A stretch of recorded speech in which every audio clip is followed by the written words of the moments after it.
Good morning, good afternoon, good evening, everyone, wherever you're at in the world. Welcome to Last Drafts Baseball's live commentary of Major League Baseball. The commentary and views are our opinions and are not affiliated with the Major League Baseball Association, the Players Association, the National League, or the American League, or their sponsors. We are giving live English reports of the game being played and hope that English-speaking audiences around the globe can enjoy the games on YouTube and Twitch along with us. Today, it is getaway day in the mini two-game series between the Houston Astros and New York Mets. The Houston Astros won decisively last night against the Mets 8-2 in the first game of the series. And today, they will be Carlos Carrasco taking to the hill for the Mets against Luis Garcia for the Astros. And first, we're going to give you the starting lineups from the visitors from New York. Leading off and playing in center field, wearing number 9, is Brandon Nimmo. Hitting second and in right field, wearing number 6 is Starling Marte. Hitting third and playing shortstop, wearing number 12 is Francisco Lindor. In the cleanup spot and doing the designated hitting, wearing number 20 is Pete Alonso. Batting fifth and playing second base, wearing number 13 is Louis Guillaume. Batting sixth and in left field, wearing number 19 is Mark Canha. Batting seventh and playing third base, wearing number 10 is Eduardo Escobar. Batting eighth at first base, wearing number 2 is Dominic Smith. And batting ninth and doing the catching, wearing number 3 is Thomas Nido. And they're going to be facing Luis Garcia, who has a 4-5 record on the season. He's also struck out 69 batters on the season and has an ERA of 3.55. And now the starting lineup for the home team from Houston. Leading off and playing second base, wearing number 27 is Jose Altuve. Batting second, doing the designated hitting, wearing number 23 is Michael Brantley. Batting third and playing third base, wearing number 2 is Alex Bregman. In the cleanup spot and in left field, wearing number 44 is Yordan Alvarez. Batting fifth and playing in right field, wearing number 30 is Kyle Tucker.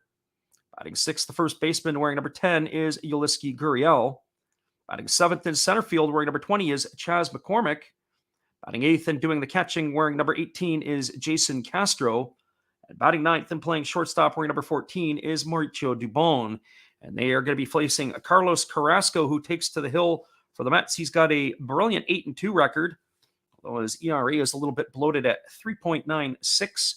And he will be taking to the hill today to try to get back and even the series here, or at least even this series in the 2-game set before they head off on the road. Again, on their road trip are the Mets. So that is your starting lineups, and we'll be back in just a moment with the call of the action as the Astros are just about ready to take the field. We're glad whether you're listening live or on delay. We appreciate you guys for being here. Hang tight, everybody. We'll be back in 30 seconds with all the action. Here is our friend Dave at Zero Fox Sports. Hey, everybody. Thanks for checking out the game and Last Drafts Baseball. This is Dave, Zero Fox Sports Cards. If you like pack openings, baseball, all that good stuff, check us out. Drop a comment on our channel this month to win a mystery pack of cards. All you gotta do is say Last Draft sent you to be entered.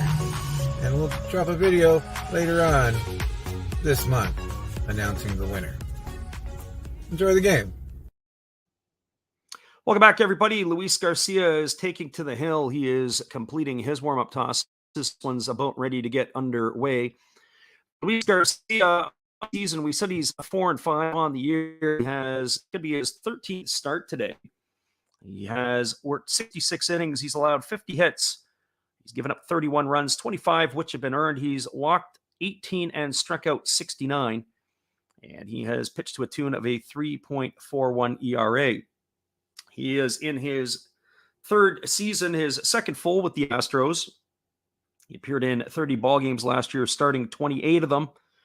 And he did come on at the end of 2020 where he made his debut pitching for the Astros. He was a runner-up for Rookie of the Year last year in the National League.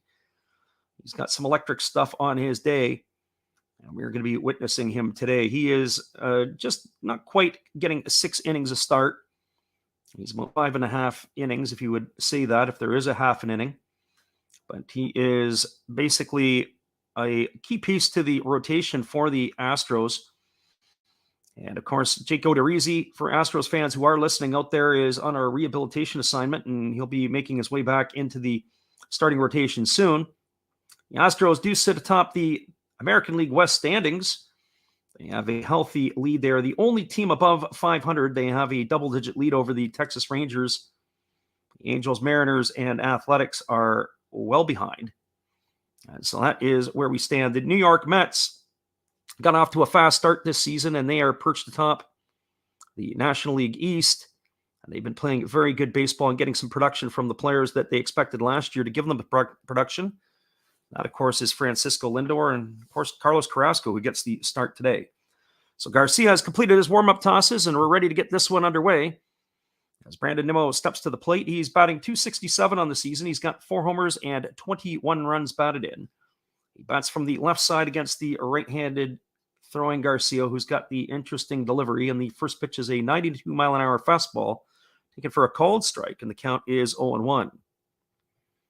And for those who haven't seen Garcia pitch, it's like he's rocking a baby as he is in the motion. There's a lot of all kinds of interesting movements that are going on.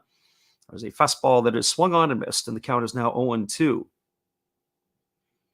We saw him in the playoffs last year, and if you're not used to seeing this, it could probably throw the hitter's timing off a little bit with the amount of motion that he has.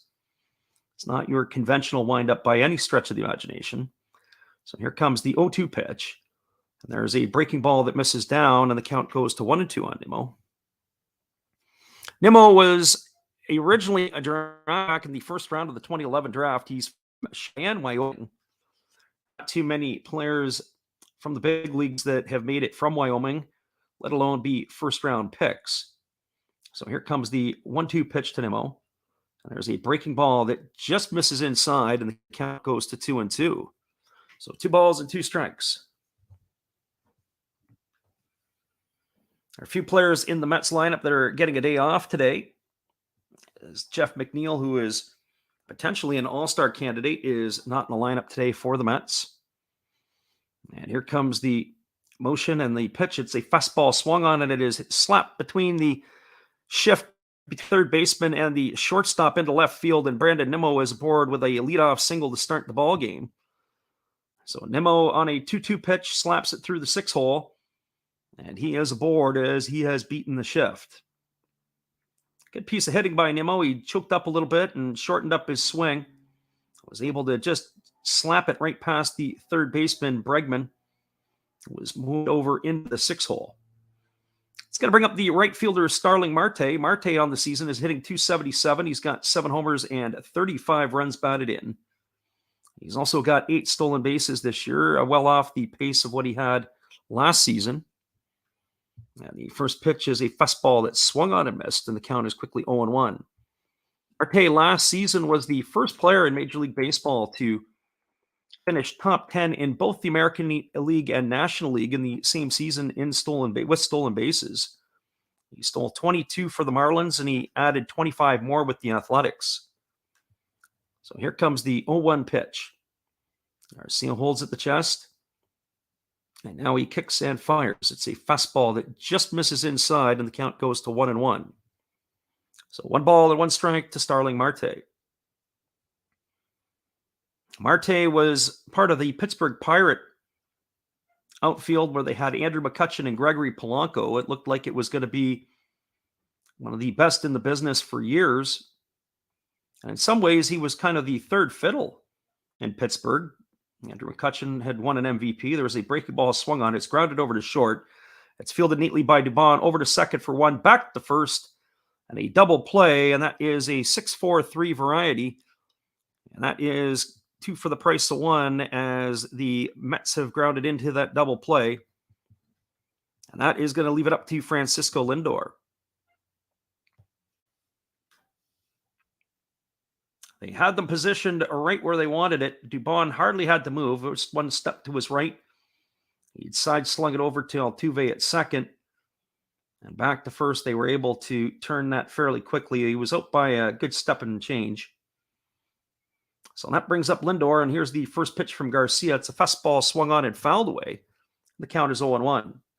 For Lindor on the season, he's hitting .239. He's got 11 homers and 52 runs batted in. His production is certainly a lot better at this stage than it was last year. Lindor coming over, making the adjustment, playing in the Big Apple was a little bit more challenging. He's almost got to the point of as many RBIs as he did all the last season. He had 63, but mind you, he only played in 125 games. There was a fastball waved at and missed, and the count is now 0-2. So no balls and 2 strikes to Lindor.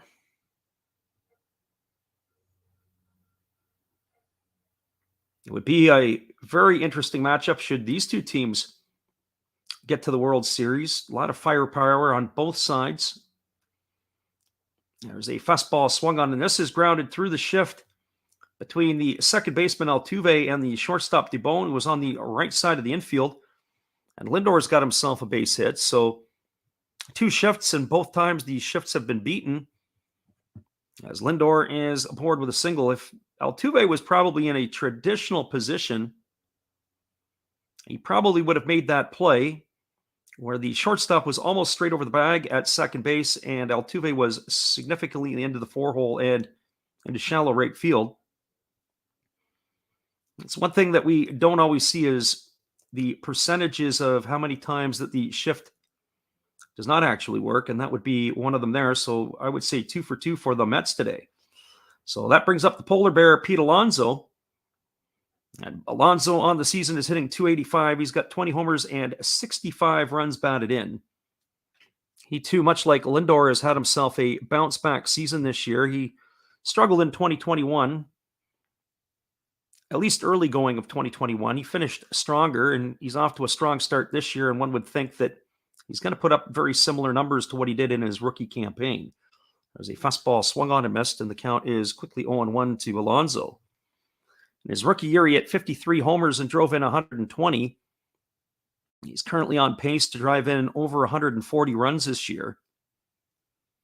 He may not meet the home run category, but he's probably on pace to hit about 45 to 50, which would put him just slightly behind that first-year total. Here comes the 0-1 offering. And there is a breaking ball that's waved at and missed. It gets away from the catcher Castro, but holding at first base is the runner Lindor. So no balls and 2 strikes to Pete Alonso. Alonso was originally a second-round pick out of the University of Florida. He was a Tampa native. He played his college ball in Gainesville with the Gators. And here comes the 0-2 offering. Instead, Garcia throws over to first, and diving back in time is the base runner Lindor. Zero Fox chimes in and stops in to say hello. We thank you for being here today. It's a great day for baseball in the Lone Star State. It's a decent crowd for a midweek game. Sometimes the getaway games are sparsely attended, but in Texas, they've got the crowd is out. So here comes the 0-2 offering, but again, they throw over to first base, and again, diving back is Lindor.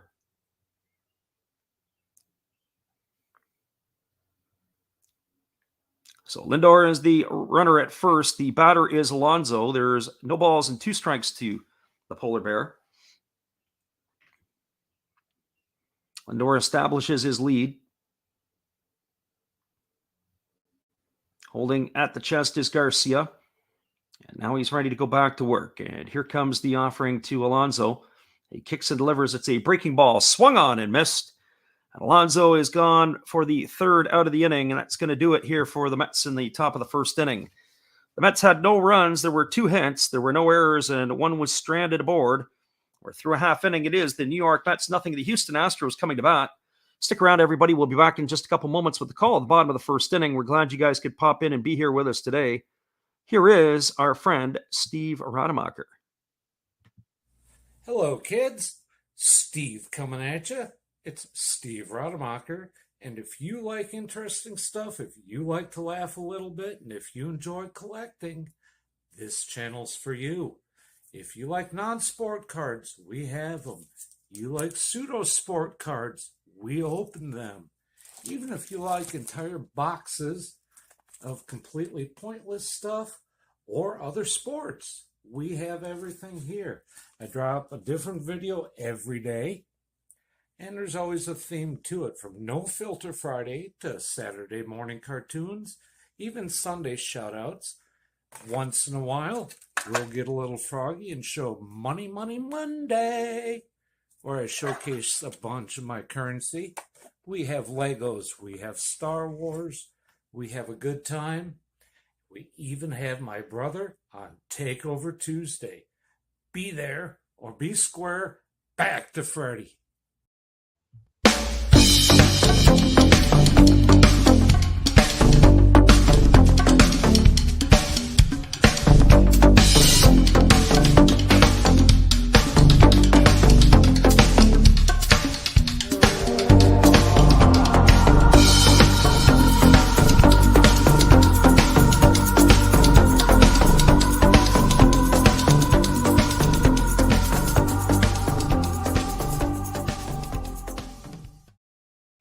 Welcome back, everybody. We're moving to the bottom of the first inning, and Carlos Carrasco has completed his warm-up tosses. He's going to be facing Jose Altuve, Michael Brantley, and Alex Bregman here in the bottom half of the first inning. Carrasco came over in that trade with Francisco Lindor, and he is in his second season with the New York Mets. He went off to an atrocious start last year. He was 1-5 with an ERA north of 6. He has settled down this year and giving the Mets everything that they wanted in a veteran right-hander. There's a fastball that misses upstairs to Altuve, and the count is 1-0. On the season, he is 8-2. He's worked 75 innings. He's allowed 78 hits.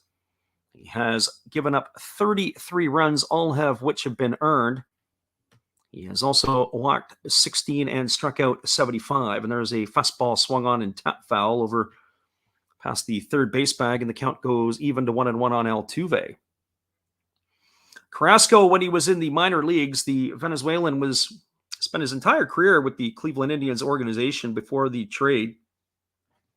Carrasco didn't speak a whole lot of English, and he kept ordering from Domino's Pizza every single day. And there's a fastball that catches the inside corner, and the count goes to 1-2. And after he had ordered for something like a month, just over a month straight, they named him the customer of the month, or the customer, whatever it was, and he ended up getting a month of free pizzas. There was a breaking ball that misses down, and the count is now 2-2.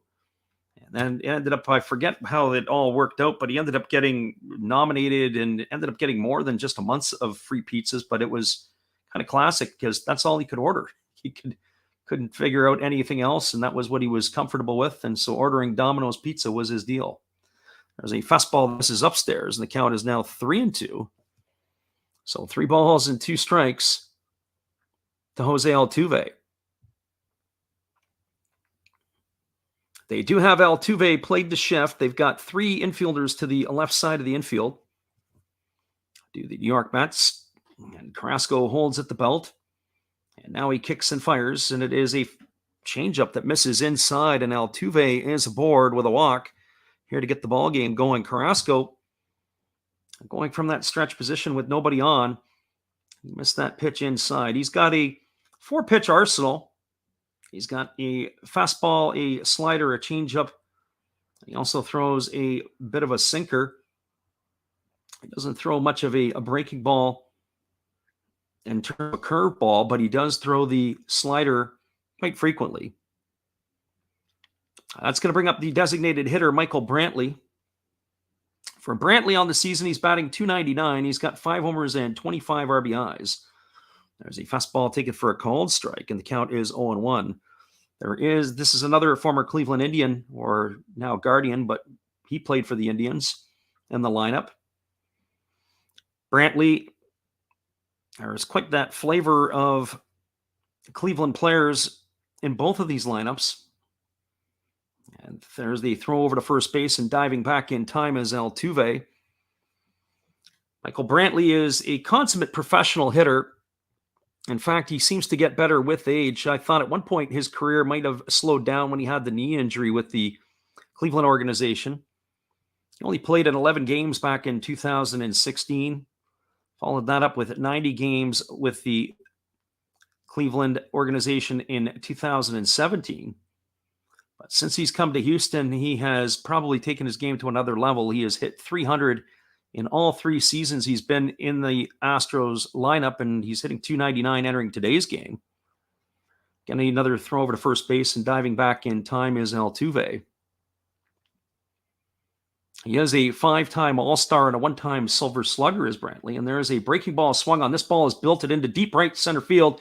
Going back, and it is going to be off the wall.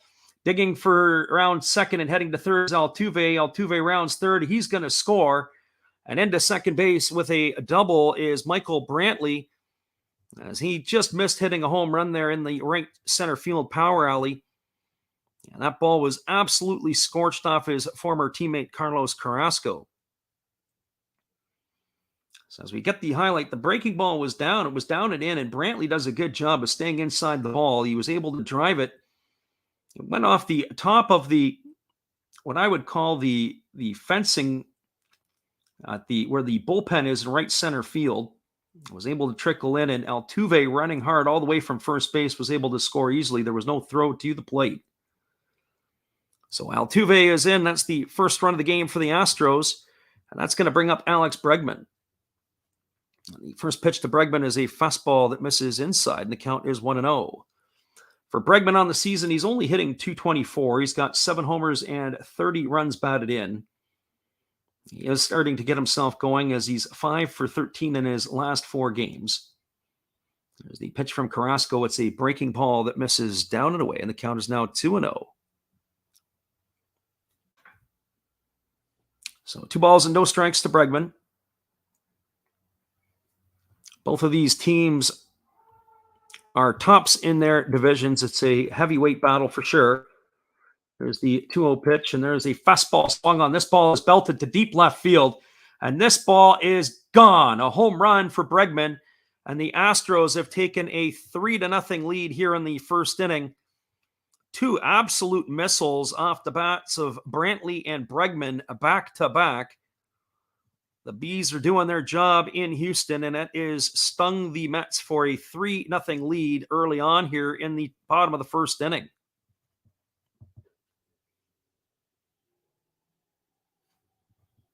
So 3-0 now for the Astros, and that's going to bring up the left fielder today, Yordan Alvarez.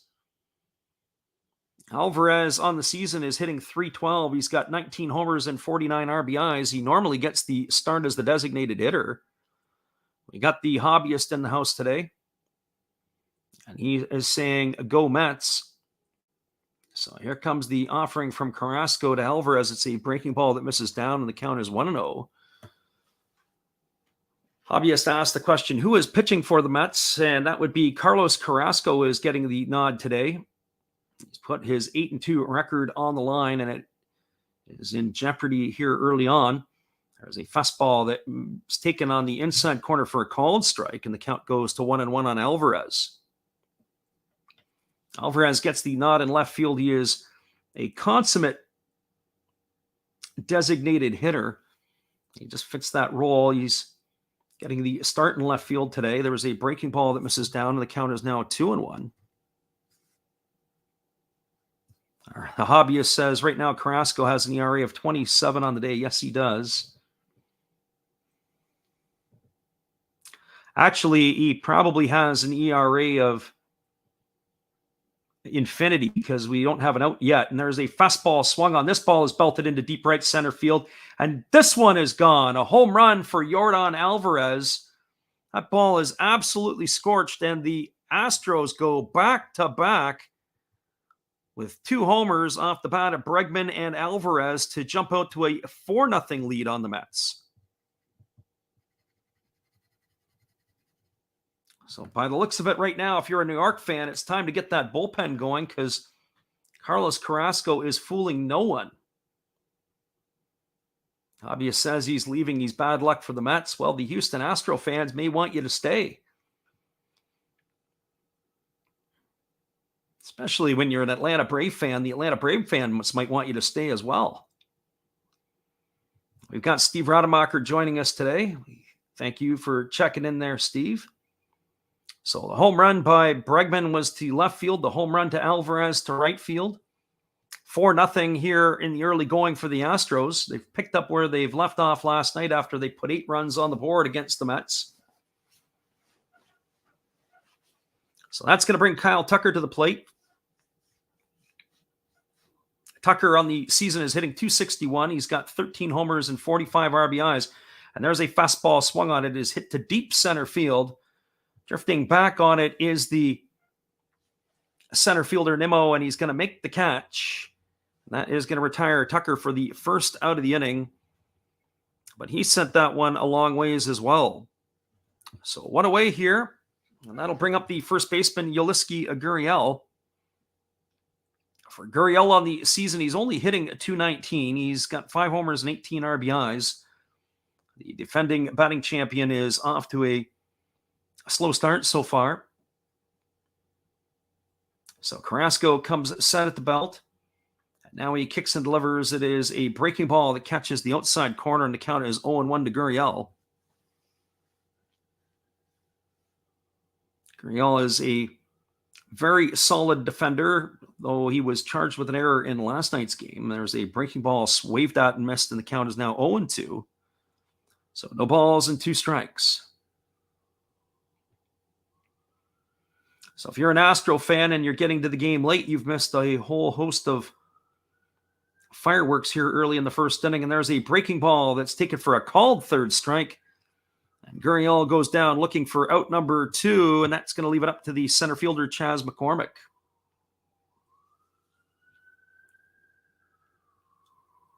For McCormick on the season, he's batting .217. He's got 6 homers and 16 runs batted in. McCormick has been given the nod as the everyday center fielder. Looked like it was possibly going to be Jose Siri that would be playing in that role, but McCormick has taken it over. He's following up a season last year where he appeared in 108 games. Takes a fastball low for ball 1. McCormick is batting from the right side against the right-hander Carrasco here. And now he kicks and delivers. It's a breaking ball that misses down, and the count is now 2 balls and no strikes. Carrasco is not quite got a feel for what he's doing. His command of his pitches are not quite there yet. So 2 balls and no strikes. Carrasco gets the sign from Nito the catcher, and he's ready to go to work. Here comes the pitch. It's a fastball taken at the knees for a called strike, and the count is now 2-1. So 2 balls and 1 strike to McCormick.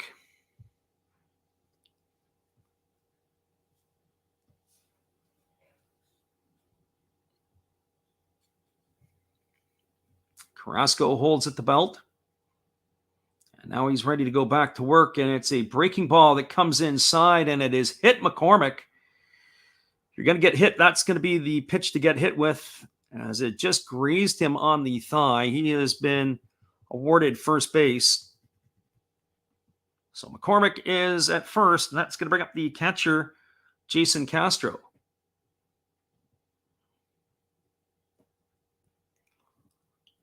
For Castro, he's hitting a 108 on the season. He's got no homers and 1 RBI. Castro originally began his career in the Houston organization. Well, at the major league level, he was a first-round pick on a redraft out of Stanford University in the 2008 draft. There's a fastball taken for a called strike, and the count is 0-1. He was actually drafted out of high school by the Boston Red Sox in the 43rd round of the 2005 draft. He went on to play his college ball at Stanford University. He spent the first 7 years of his career in an Astros uniform. There's a breaking ball waved out and missed, and the count is 0-2. After that, he bounced around a little bit. He was with Minnesota for 2.5 seasons. He was also had stops with the Angels in Los Angeles and the Padres in San Diego before returning to Houston in 2021.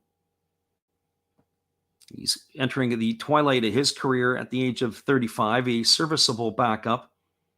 Not too many catchers hit from the left side. Castro is one of them. They throw over to first base, and getting back safely and easily is the base runner McCormick.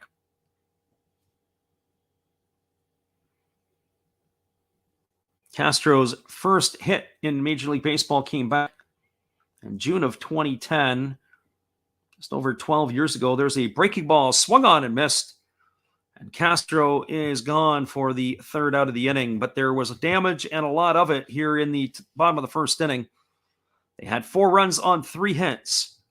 There were no errors, and there was 1 runner left aboard. We're now through 1 complete. It is the Houston Astros 4, the New York Mets nothing. Stick around, everybody. We'll be back in a few minutes with the call of the top of the second inning. Hang tight, everybody. We'll be right back.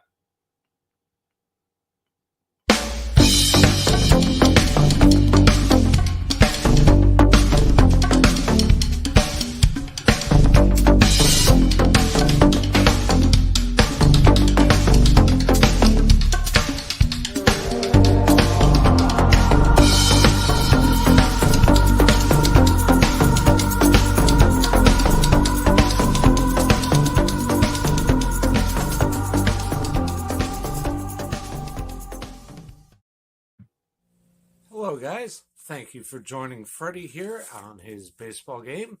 And I'm Steve Rademacher, and my channel is really all about everybody, including all my international friends.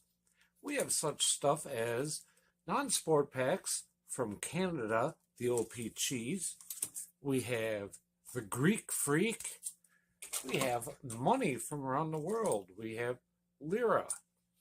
We have yen. We have francs. We have pounds. We have Deutschmarks. We have all kinds of cool stuff like that. We even have some cooler things like Japanese women wrestlers and OP-Chi baseball cards where I cannot read the back. We even have unopened material like the royal family, I know it's backwards, from London, England. Thank you for watching. Back to Freddie. Appreciate it, Steve Rademacher, and your support of our channel. And in turn, we like to support Steve Rademacher, whether it's Money Monday, Takeover Tuesday, Saturday morning cartoons, or his No Filter Friday edition. Be sure to check out his channel. He's got all kinds of entertaining stuff for everybody's needs. So we are here back in the top of the second inning. It is a thing deficit right now that the Mets are facing. It's going to be Luis Guillorme who is going to be coming up to Matt here first. It'll be Guillorme, Acana, and Escobar face the right-hander Garcia, and the first pitch is a fastball delivered to Guillorme. It is taken for a called strike, and the count is quickly 0-1. 14 pitches in that first inning for Garcia, and I guess as long as he continues to rock the baby and do whatever he does in his crazy windup, as long as it's successful, he's going to keep doing it. There's a fastball that misses up and away, and the count is 1-1 to Guillorme. Guillorme is a native of Venezuela. He was born in Venezuela, but he went to high school in Coral Springs, Colorado, or Coral Springs, Florida. There's a fastball that swung on and fouled away, and the count goes to 1-2. This is Guillorme's 5th season at the big league level with the Mets. He's not had a full season. This is the most amount of plate appearances he's had in his entire career. Last year he appeared in 69 games. He had 156 at-bats. And here comes the pitch. It is a breaking ball swung on. It is lined right up the middle, right to the shortstop Dubon, who is standing right behind second base. That is going to retire Guillorme for the first out of the inning.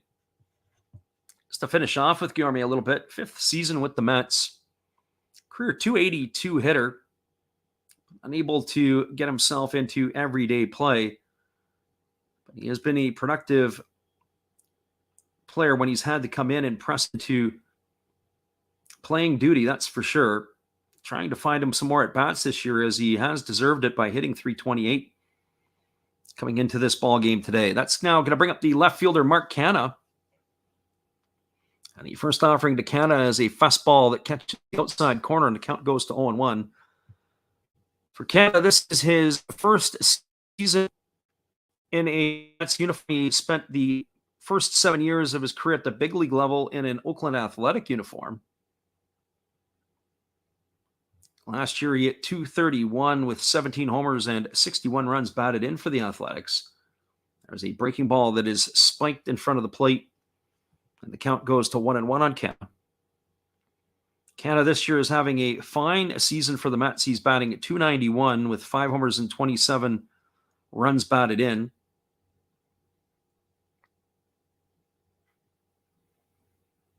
We have a quick stoppage in the play here as there is a ball on the field that's come down from right field. The youngster had dropped the ball over top of the fence and it had landed on the warning track accidentally. The right fielder, Kyle Tucker, had run over to pick it up and get it back to the young fan. So 1 ball and 1 strike it is to Canha, and here comes Garcia back into his motion. He kicks and fires.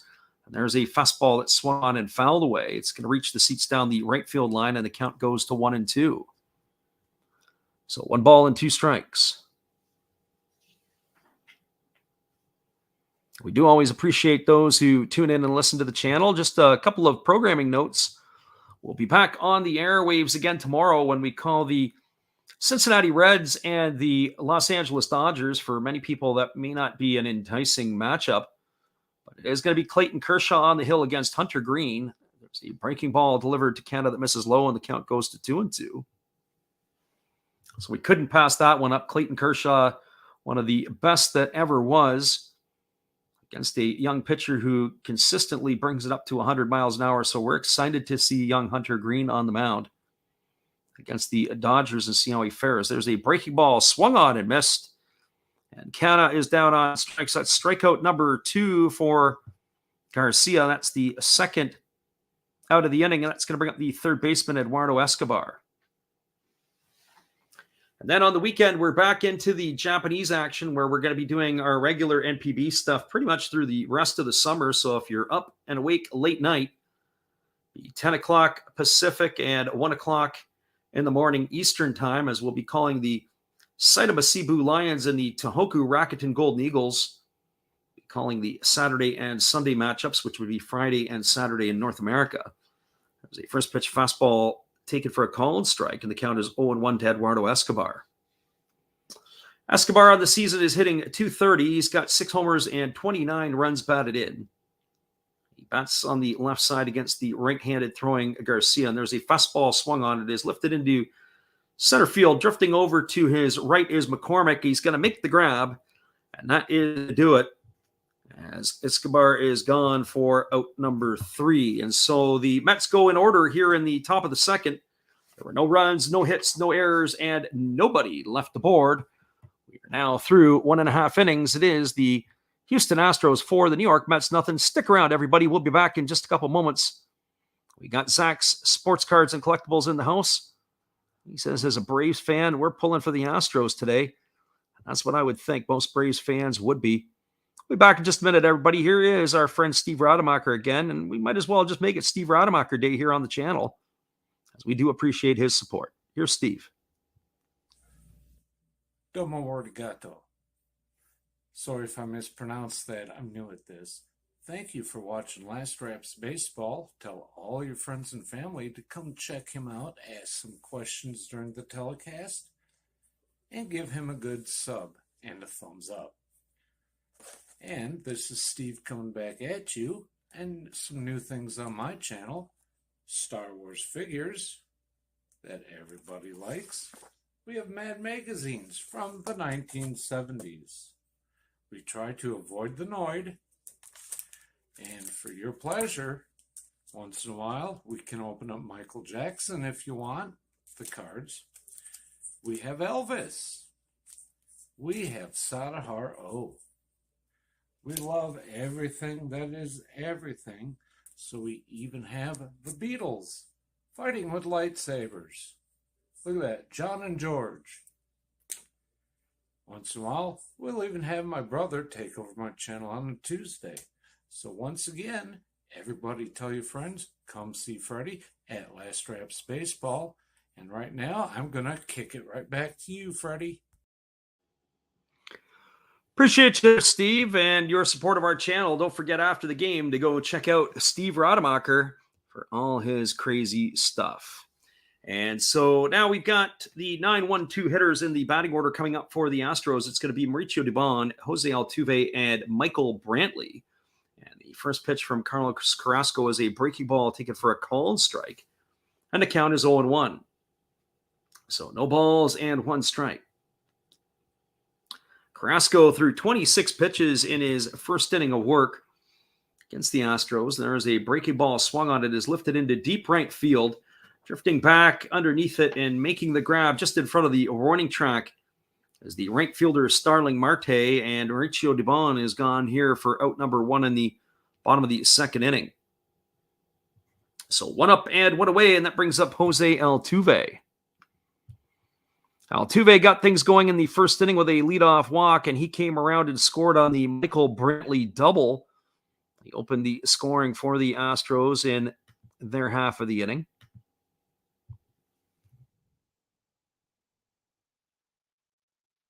So 4-0 Astro lead here.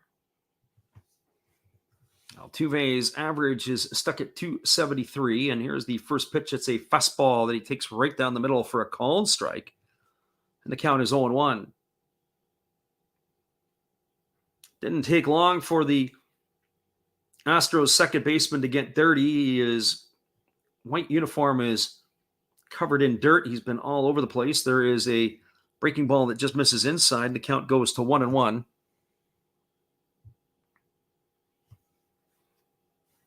For as maligned as Jose Altuve has been over the last couple of years, they did announce the current leaders in all-star balloting, and Altuve is where he is, which is at the top spot at second base.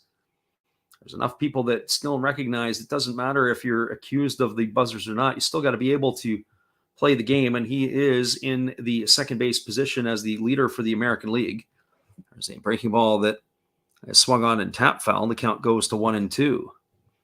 So 1 ball and 2 strikes to Jose Altuve. At the end of the day, you can know where the pitches are coming, but you still got to be able to put good swings on good pitches. Altuve does do that. There's a breaking ball that's swung on and tap foul. The count is going to remain at 1-2. So again, we're excited tomorrow. That'll be an earlier start, as we talked about, with Kershaw and Green going at it. It'll be, I believe, a 9:30 a.m. Pacific time, or 12:30 if you're on the East Coast. So some afternoon or morning baseball to start your day. And there's a fastball that swung on. This ball is belted into deep right field, moving back on the warning track and right up against the wall is Marte. He's going to haul that in, but Altuve sent that a long way. There have been a couple of really loud outs by the Astros. Of course, he's already given up a couple of home runs, has Carrasco, in this one. That one just missed traveling out as well. And that is going to bring up the designated hitter, Michael Brantley. So Carrasco is definitely not fooling the Houston hitters. It's almost like they know it's coming. So Brantley is 1 for 1 today. He has that double and an RBI. He bats from the left side against the right-handed throwing Carrasco. And here's the first offering. It is a fastball taken for a called strike, and the count is quickly 0-1.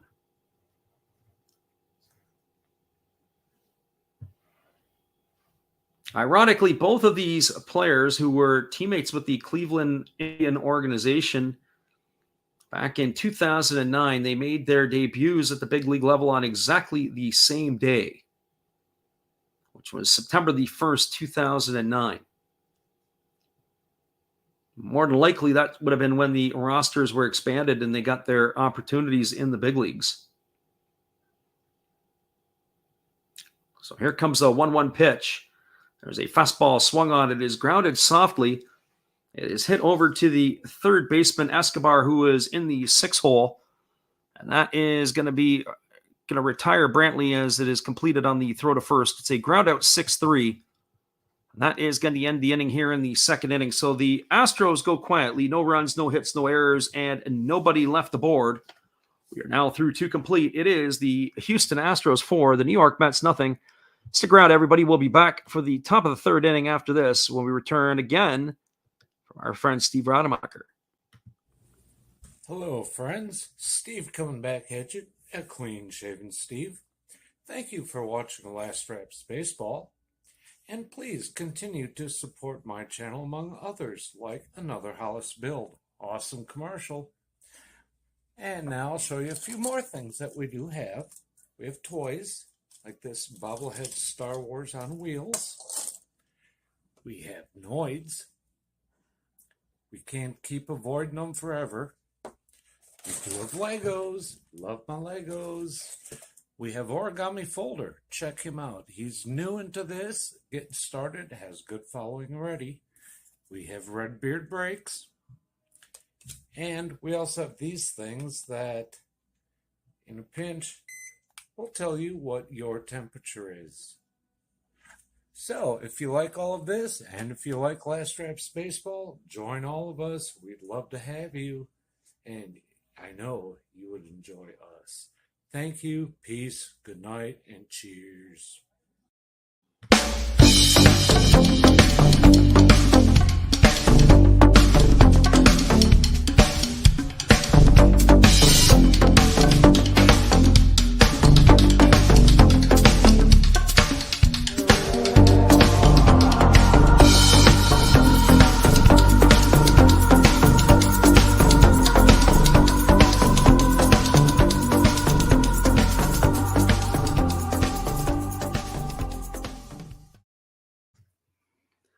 Welcome back, everybody. We are moving to the top of the third inning. It's going to be the 8, 9, and 1 hitters in the Mets batting order. That means Dominic Smith, Thomas Nido, and Brandon Nimmo to face the right-hander Luis Garcia.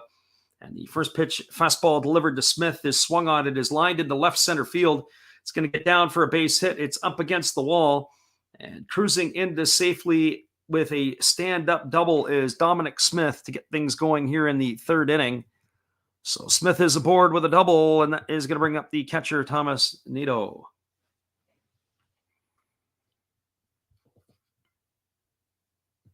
So Nido on the season is batting .224. He's got no homers and 13 runs batted in against the start today. The catchers, the backup catchers, are getting the start after the night game last night.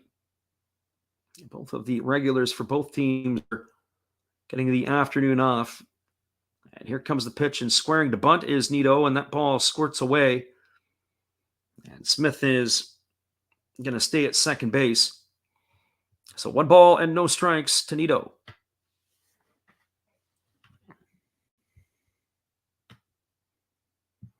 Nido is another lifetime Met player. He's been with the big league club for 6 years, or parts of 6 years. The most plate appearances he had was last year in 2021. He had 161 plate appearances. There's a fastball that swung on and fouled away, and the count goes to 1-1. He is almost equaled that amount this year. He's a lifetime .211 hitter. He's not known for his hitting prowess by any sense. He has either been a pinch hitter or he has caught. He has not played any other positions at the big league level. There is a breaking ball swung on. It is grounded to short.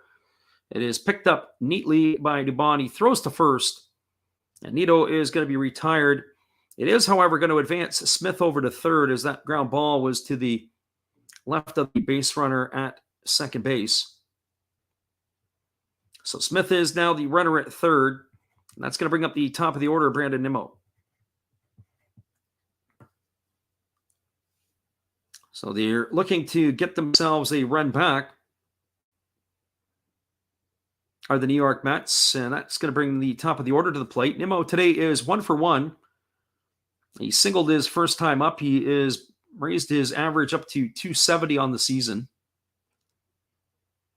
Now he's waiting on the first offering from Garcia, who kicks and fires. It's a changeup swung on and missed. The count is 0-1. Garcia took a little bit something off of that pitch. Had Nimmo way out in front.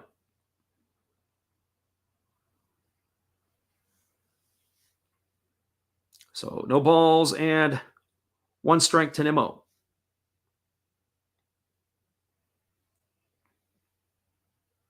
Garcia gets the sign from his catcher and he kicks and delivers. It's a breaking ball swung on and grounded foul down the right field line. That's going to run the count to no balls and 2 strikes. So Garcia way up on Nimmo.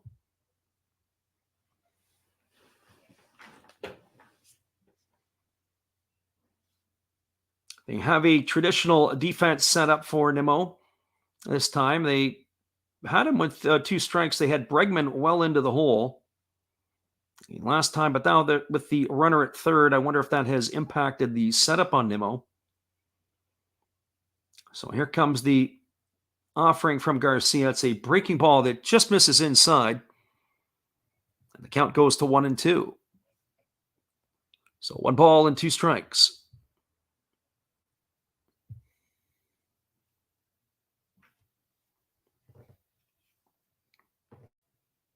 Garcia again gets the sign from his catcher, Castro, and he holds at the chest. And here's the 1-2 offering, and it is a changeup swung on. This ball is lifted into right field down toward the line, but it's going to just reach the seats foul.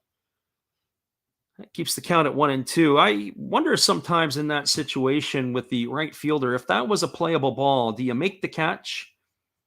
Or do you just let it go foul with 1-2 on the hitter? The runner at third probably would easily tag and be able to score at that particular distance. So 1 ball and 2 strikes it is to Nimmo. Garcia gets the sign from Castro. Now he's ready to go to work. I say the sign because it's probably been buzzed into him, as they have one of the teams here, the Astros, with the electronic device on the right knee of the catcher. There's a breaking ball that is swung on and tap foul over on the first base side. The count remains at 1-2. So 1 ball and 2 strikes.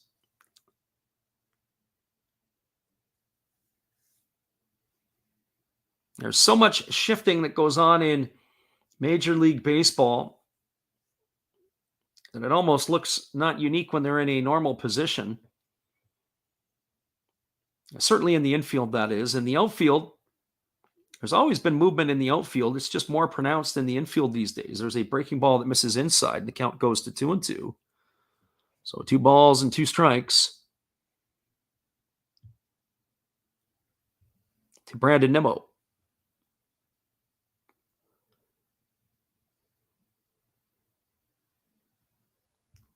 Nimmo gets himself set. There's only 1 away here. A deep fly ball will be able to get that runner in from third base. And here comes the offering, and it is a line drive hit to Kyle Tucker in right field. Tagging at third is Smith. The throw comes into the plate, but it won't be in time. That's going to be a sacrifice to 9. So that is going to retire Nimmo for the second out of the inning. He collects himself an RBI. We'll cash in Dominic Smith, and that's going to cut the lead to 4-1. That'll bring up the right fielder, Starling Marte. So the New York Mets are on the board. So Marte steps up to the plate. He grounded into a double play his first time up. He is 0 for 1 on the afternoon. And here comes the offering from Garcia. It's a breaking ball. It drops in for a called strike, and the count is 0-1. The Mets are 45-25. They're perched atop the first place in the National League East. They are 6-4 in their last 10. As we said, the Houston Astros are the only team above 500 in the American League West. There's a fastball that misses inside. The count is 1-1. When you think of the American League West, what a disappointing start to the season for the Seattle Mariners. There was a lot of hype around that club. They are 9 games below 500 and 13 games back of the Astros. And here's the pitch. It is a breaking ball that swung on and missed. Count now goes to 1-2 on Marte. The Angels had that massive losing streak. They couldn't seem to get out of it, and they're 5 games below the 500 mark. They had their manager, Joe Madden, fired. And Texas Rangers, who made some off-season moves, who weren't really expected to be doing a lot have found themselves in second place. There's a breaking ball swung on and missed. And Marte is gone for out number 3 here in the third inning, but the Mets get one back. A leadoff double by Dominic Smith, and he's cashed in on a sacrifice fly by Brandon Nimmo. So in the inning, there was a 1 run, there was 1 hit, there were no errors, and nobody left the board. We're now through 2.5. It is the Houston Astros 4, the New York Mets 1. Stick around, everybody. We'll be back with the call at the bottom of the third inning in just a couple moments. Here is, yet again, our friend Steve Rademacher. Be sure to check him out after the game. Here you go, Steve. Take it away. Hello, guys. Thank you for joining Freddie here on his baseball game. And I'm Steve Rademacher, and my channel is really all about everybody, including all my international friends. We have such stuff as non-sport packs from Canada, the OP Cheese. We have the Greek Freak. We have money from around the world. We have lira.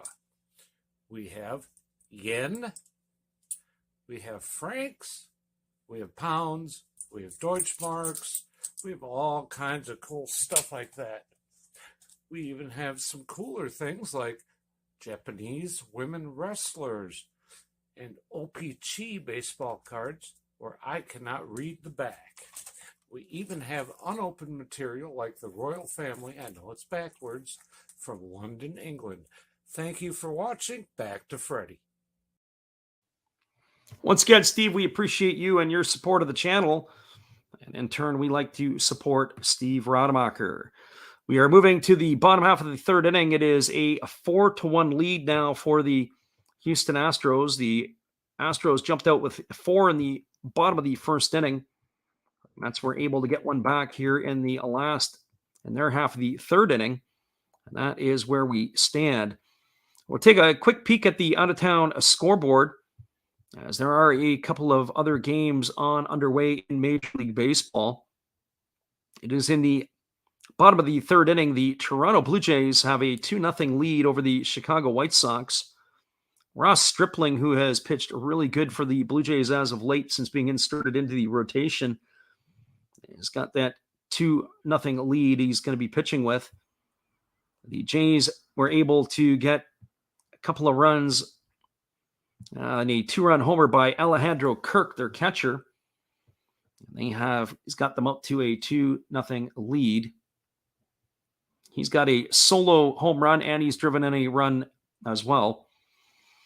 So the first few pitches to Alex Bregman were a fastball and breaking ball that missed down, and the count is now 2-0 to Bregman. Carrasco ready to go back to work. He kicks and delivers. It's a fastball that catches the outside corner for a called strike. And the count is 2-1. 2 balls and 1 strike to Bregman. Bregman, Alvarez, and Tucker, the 3, 4, and 5 hitters in the Astros lineup to face the right-hander Carlos Carrasco. And there is a changeup that's taken for a called strike, and the count is 2-2. That pitch there was like it was a little bit low, but it was a good job by the catcher for the New York Mets, Nito, to be able to win that strike for his pitcher. So here comes the 2-2 offering. And Carrasco delivers. It is a breaking ball that's lined softly over to first. And Smith is going to make the catch, and that is going to retire Bregman for the first out of the inning. So 1 up and 1 away, and that is going to bring up the left fielder, Yordan Alvarez. For Alvarez, he is 1 for 1 today. He hit his 20th homer of the season back in the first inning when he and Bregman went back-to-back jacks to push the Astros out to a 4-0 lead. And there's a first pitch fastball swung on and grounded foul past the first base dugout. The count is quickly 0-1 to Alvarez. The big left-handed hitting left fielder, one would think, is going to be a player in this Astros lineup for years to come. And he's a value player as well. And what I mean by value is he's not exactly the most expensive player in the lineup. He hasn't got himself a huge contract quite yet, but it is coming. He's made currently making $764,000 this year. There's a fastball that misses inside, and the count now is 1-1 Next year, the Astros are on the hook for 7.8. Then it goes up progressively to 10.8, 15.8. And then by the time he gets to 2026, he's going to be making almost $27 million a year. There's a breaking ball that misses down, and the count is 2-1. So he is producing some big-time numbers on very little salary this year. But over the next following 6 years, the Astros are going to have to pay. And there's a fastball swung on. This ball is belted to deep right field, and this ball is gone. Into the upper deck, Yordan Alvarez has hit his second home run of the ball game. He has absolutely scorched that one.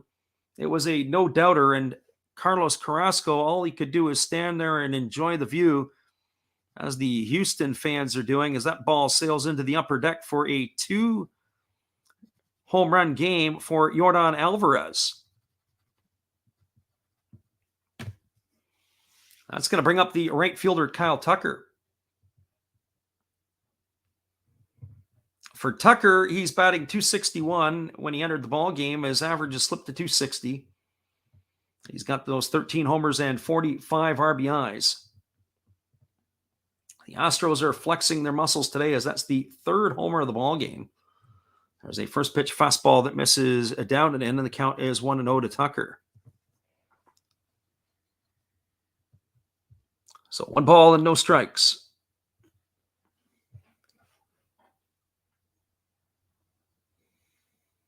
And here comes the pitch. It is a breaking ball, swung on and missed. The count is 1-1. 1 ball and 1 strike to Tucker. Kyle Tucker has been really, they haven't skipped a beat, have the Astros. When Kyle Tucker went into the lineup, he's pretty much giving them the offensive production that they had lost when George Springer left as a free agent. He's got the 13 homers, 45 RBIs. He's probably got to pick his average up a little bit. But for the most part, it is a very productive position there in right field for Kyle Tucker. So 1 ball and 2 strikes to Tucker, and he's waiting on the offering from Carrasco. Carrasco gets the sign from his catcher, Nito, and he's ready to go to work. He kicks and delivers. It is a breaking ball that misses down, and the count goes to 2-2. So 2 balls and 2 strikes.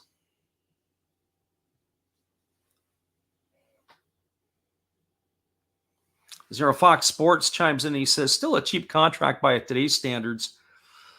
Yeah, certainly the last year of the contract right now, getting basically paid the league minimum, but producing big-time numbers. There's a fastball that misses up and away, and the count goes full now to Tucker. And then the contract is back-loaded.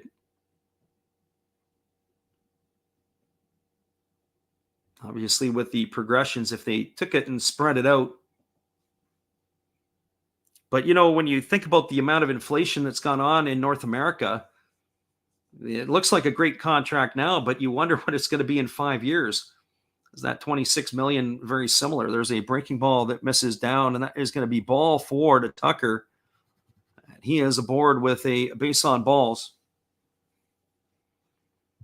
It's going to bring up Yuli Gurriel with 1 away here. Gurriel is 0 for 1 today. He struck out his first time up. He struck out looking. Gurriel is hitting .218 on the season now. He's not quite got the offensive punch going that he did like he had last year. Gurriel, that's from the righty Carrasco, and he takes a first foul that's put in for ball 1, and the count is 1-0. Gurriel was the American League batting champion last year when he hit .319. He also was the Gold Glove winner in the American League. He's batting 100, or is batting 100 points lower entering today's game. Gurriel's not a young fella. He's 38 years old. As he fouls that pitch away, and the count goes to 1-1. You often wonder sometimes with players, do their skills just suddenly drop off overnight, especially when they get to a certain age? And now we've got time on the hill. The home plate umpire is coming out. The trainer and Buck Showalter are making their way to the mound to talk to Carrasco. We're wondering if they're checking on him for an injury here as the umpire is out with them to listen to the conversation. So this may or may not be a trip to the mound. And that looks like it's going to be it for Carrasco. He's going to leave this game through injury as Showalter and the pitching coach and the trainer had come out to visit him, and he is done for the day. So whatever happened on that last pitch, he was at 53 pitches. Carrasco is walking back to the dugout. I'll have to get an update on him after this. So they are going to be making a pitching change, and one would think that it's going to be obviously one of the relievers, but they're going to need some time to get him loose. So we're going to take this moment to take a few minutes to give you guys some of our other infomercials. Here's our friend Matt Hollis. Well, you got to have an ace in the hole, a little secret that nobody knows. Life is a gamble, a game we all play, but you've got to save something for a rainy day. You've got to learn to play your cards right if you expect to win in life. Don't put it all on the line for just one roll. You've got to have an ace in the hole. Yeah.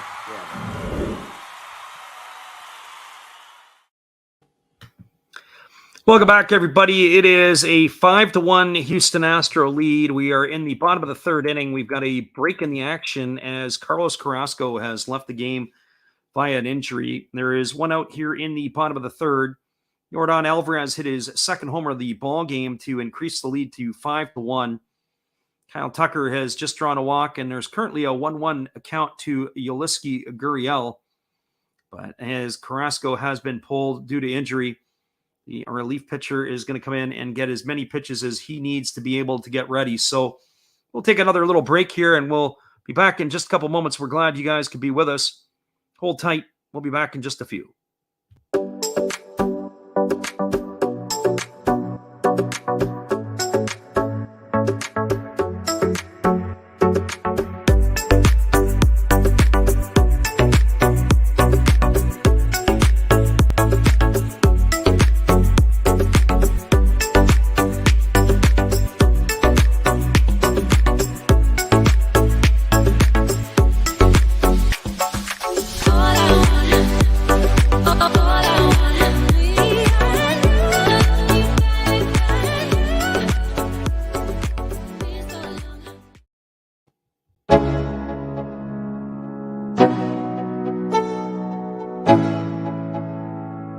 Let's go. Yo, I'm like an addict, do I gotta have it. I ain't even playing, got a really bad habit. If it moves, gotta grab it, fuse like a magnet. Lose, won't have it till I'm doomed in a casket. I ain't playing, got a weird mind. If you work 8 hours, I'ma work 9. If the shit tastes sour, you should taste mine. I'ma stay in power for a long time. Get up, nah, I ain't a quitter. Toss me the ball, I'm a really big hitter. Big picture, I'm a straight killer. Rising the song to the highest bidder. Got juice, got gas, I'ma move fast. New shoes, new tracks, like who's that? I'm new, come back, better than last. Yeah, it's a new me, never gonna... Welcome back, everybody. There is a pitching change as it'll be Lopez coming into the game. He's going to get as many pitches as he needs to get himself ready as Carlos Carrasco has left the game due to an injury. We'll just do a quick recap of the scoring in this one. In the top of the first or bottom of the first inning, the Houston Astros got things going. A leadoff walk to Jose Altuve. He was brought home on a RBI double by Michael Brantley. Alec Bregman then delivered with his 8th home run of the year, a 2-run shot that scored Brantley and Alec Bregman. And then Yordan Alvarez followed up with a home run as Bregman and Alvarez went back-to-back. That is how the Astros scored their 4 runs in the bottom of the first. New York Mets got one back in the third inning. A leadoff double by Dominic Smith.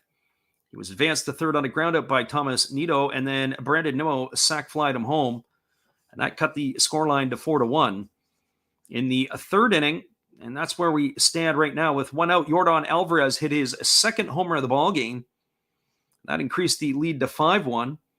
And then it was a walk to Kyle Tucker, and it's currently a 1-1 count to Yuli Gurriel. And unfortunately for Gurriel, or unfortunately for Carlos Carrasco, he has had to come out of the ball game as the trainer, the pitching coach, and the manager have gone out to see when they've taken him out of the game. So it is a reliever, and it is Yohan Lopez entering the ball game. Lopez on the season is going to be in his fourth appearance. He has worked 4 innings so far. He's allowed 5 hits, 3 runs, all of which have been earned. He has walked 2 and struck out 5. And that is the specs on him. He is in his first season with the New York Mets. He spent the first 4 years of his big league career in the Arizona Diamondback organization at the big league level. This is his 5th season in Major League Baseball. He has a career 2-8 record with a 4.34 ERA. But he is going to be called upon here today to have to stem the tide against the Houston Astros. So Carrasco is done. Lopez is in. It's 1-1 to Gurriel. And now he's completed his warm-up tosses, and we're ready to resume the action in Houston. So Gurriel, as we said, is 0 for 1 today. He struck out his first time up. And Gurriel will step in with a 1-1 count on him versus the right-handed hitting Gurriel. Lopez working from the stretch. He comes set at the chest.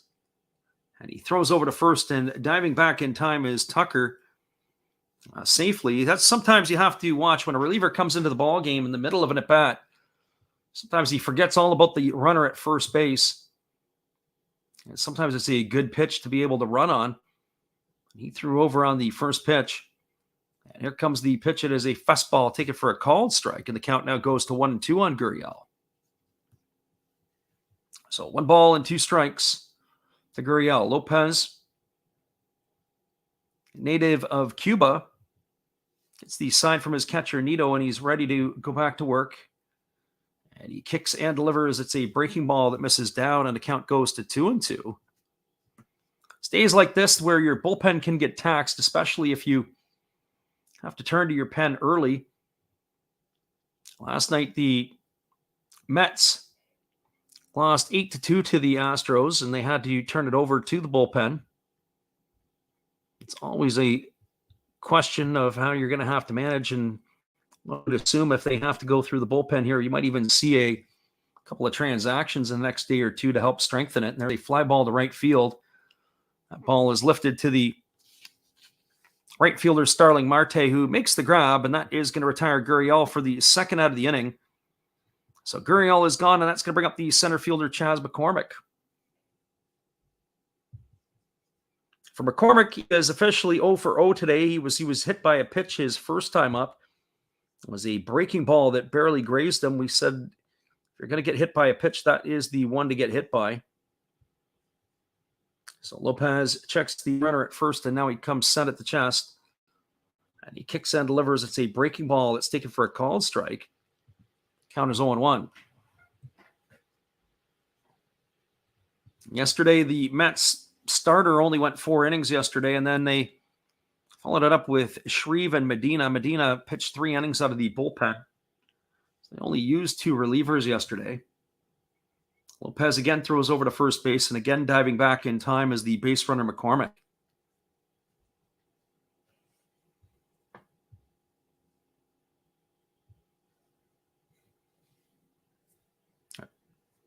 Check that the base runner Tucker as McCormick is at the plate. So here comes the 0-1 offering to McCormick. There's a breaking ball that is swung on and missed, and the count is now 0-2. It'll be Jason Castro who waits on deck should McCormick be able to find a way on base.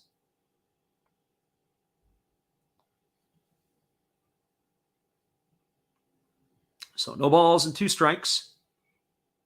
Lopez ready to get back to the fray. Here's the pitch. It is a breaking ball swung on and missed. And McCormick is down on strikes for the third out of the inning, but there's more damage done here in the bottom half of the third inning. There was 1 run on 1 hit. There were no errors and 1 runner left the board. We're now through 3 complete in Houston. It is the Astros 5, the Mets 1. Stick around, everybody. We'll be back in just a couple minutes with the call on the top of the 4th inning after this when we return from our friend Matt Hollis. After the game, be sure to check him out. It's another Hollis build. Good evening, ladies and gentlemen. Namaste. Hey, I hope you guys have been enjoying the game. My name is Hollis. I've got a YouTube channel called Another Hollis Build. I love baseball cards. I open up brand new product for you guys. I open up old stuff. I do breaks. I do auctions. All kinds of stuff concerning baseball. I'm Friars faithful, Padres to the end. I also love Garbage Pail Kids and my animals. I have a ton of animals. It's like a mini petting zoo here around my house. I also love my city. San Diego, baby. I take you all around the city and show you what's up. If you guys dig stuff like that, cruise on over and check it out.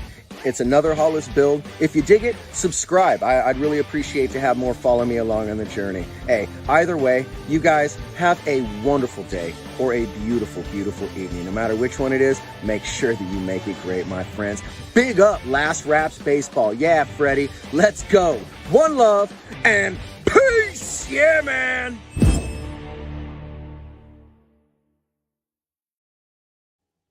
Appreciate you, Matt. Be sure to check out his channel after the game. We'll be back in 30 seconds with the call at the top of the 4th inning. Glad you guys could be here with us, either listening live or on delay. Hold tight. We'll be right back.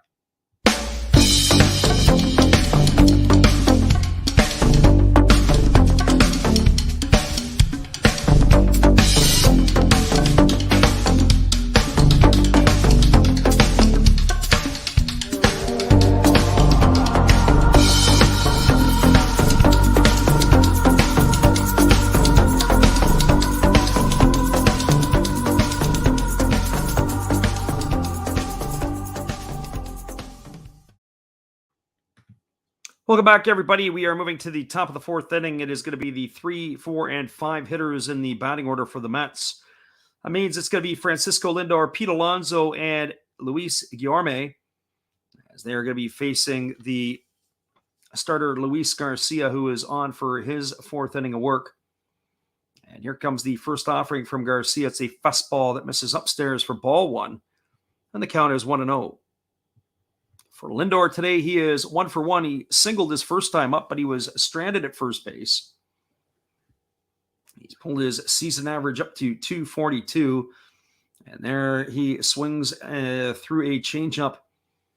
And the count is now 1-1. He had taken quite a bit off that pitch, did the right-hander Garcia, having Lindor way out in front. Now Lindor has asked for time, and he steps out of the box, and he's adjust his batting gloves and waggle the bat a bit. Now he's going to step back in and get ready to go. So 1 ball and 1 strike. And Garcia rocks into the motion. He delivers. It is a changeup that is swung on and missed. And Lindor was fooled on that one. I've got the count at 1-2, but it looked like the way Lindor was reacting is he was ready to go back to the dugout. He thought it might have been strike 3, but certainly that is 1 ball and 2 strikes to Frankie Lindor. Francisco Lindor was a big trade that the Cleveland organization made with the Mets to acquire the shortstop, and there is a breaking ball that's down. They appeal over to third base, and they say that Lindor did go. He is gone for out number 1 here in the 4th inning, as he is retired on strikes. That's going to bring up Pete Alonso. This year it is finally paying dividends, that big trade, as Lindor is having himself a pain. He still has to bring his batting average up a little bit, as he is hitting, as we said, in the low 240s right now. A lifetime career 276 hitter is Lindor. So here comes the first offering to Pete Alonso. That's a breaking ball that misses up and away, and the count is 1-0.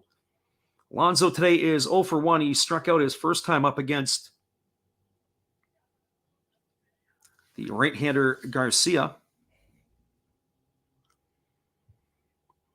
Alonso waggles the bat.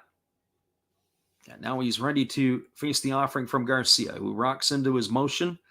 And he kicks and delivers. It is a fastball swung on and missed. And the count now is in at 1-1. So 1 ball and 1 strike.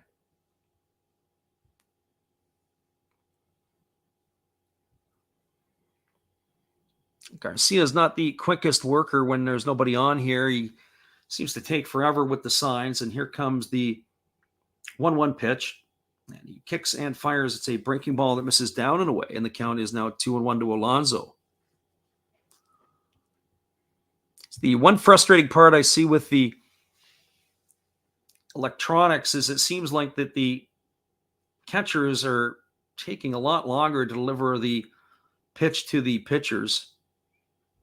So here comes the offering from Garcia. It's a breaking ball that is waved at and missed. Count is now 2-2. Garcia has 4 strikeouts so far in this one. 3 1/3 innings. He's been very effective so far. But we'll have to keep an eye on Garcia to see how deep he goes. Usually he starts to run out of gas in around the 6th inning or so. And there's a breaking ball swung on and missed. And Alonso is gone on strikes for the 2nd out of the inning. So 2 up and 2 away, both via the strikeout. And that is going to bring up the second baseman, Luis Guillorme.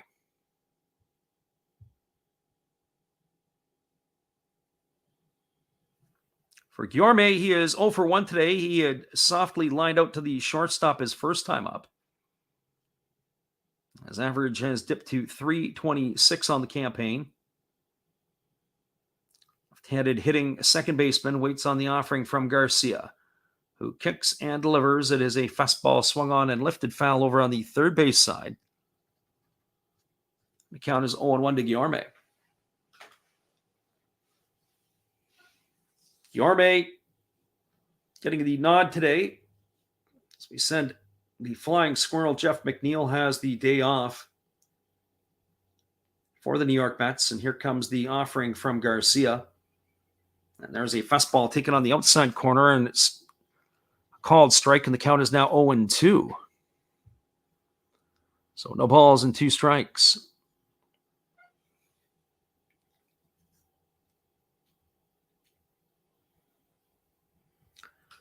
James McCann also out of the lineup yesterday and today for the New York Mets. There's a breaking ball that misses down, and the count goes to 1-2 on Guillorme. When you look at the current Mets 40-man roster, they do have some injuries. Of course, the biggest one that they have is Jacob deGrom. Also, other pitchers on the DL, they have John Curtis, Colin Holderman, Joey Lucchesi, Taylor McGill, Trevor May. A lot of carnage, including Sean Reed-Foley, Max Scherzer. Just to name more than just a few. There's a fastball that misses upstairs. The count is 2-1. Or sorry, the count is 2-2. 2 balls and 2 strikes. Offensively, James McCann and Travis Jankowski are on the disabled list for the offensive players in the order, or in the Mets offensive side. And there's a fastball swung on. It is grounded on one hop to Bregman, who is standing in the shortstop position. He throws to first, and that is going to retire Guillorme on a ground out 6-3 for the 3rd out of the inning. And that will do it here for the Mets in their half of the 4th inning. So there was no runs, no hits, no errors, and nobody left the board.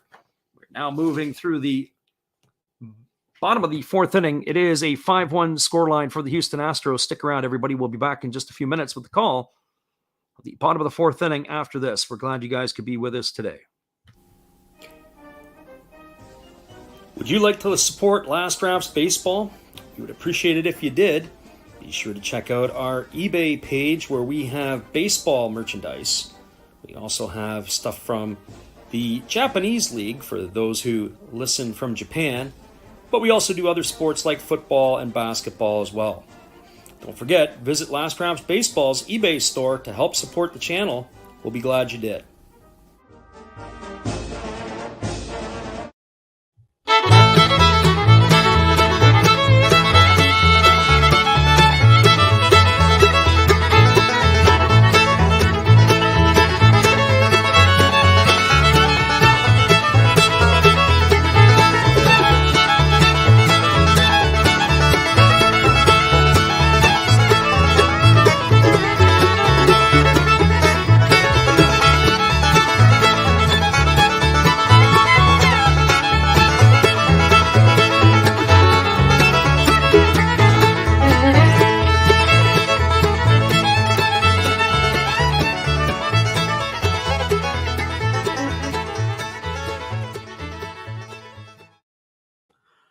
Welcome back, everybody. It is going to be the 8, 9, and 1 hitters coming up to bat for the Astros in their half of the fourth inning. That means Jason Castro, Mauricio Dubon, and the top of the order, Jose Altuve.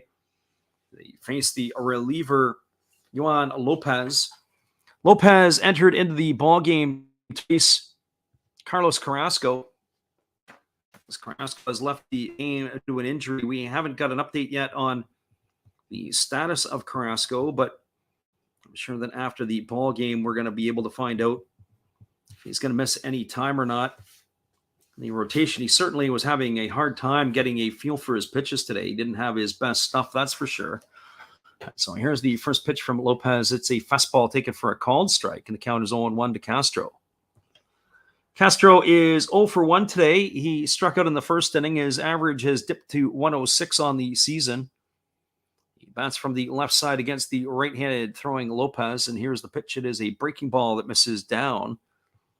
The count goes even to 1-1. So 1 ball and 1 strike.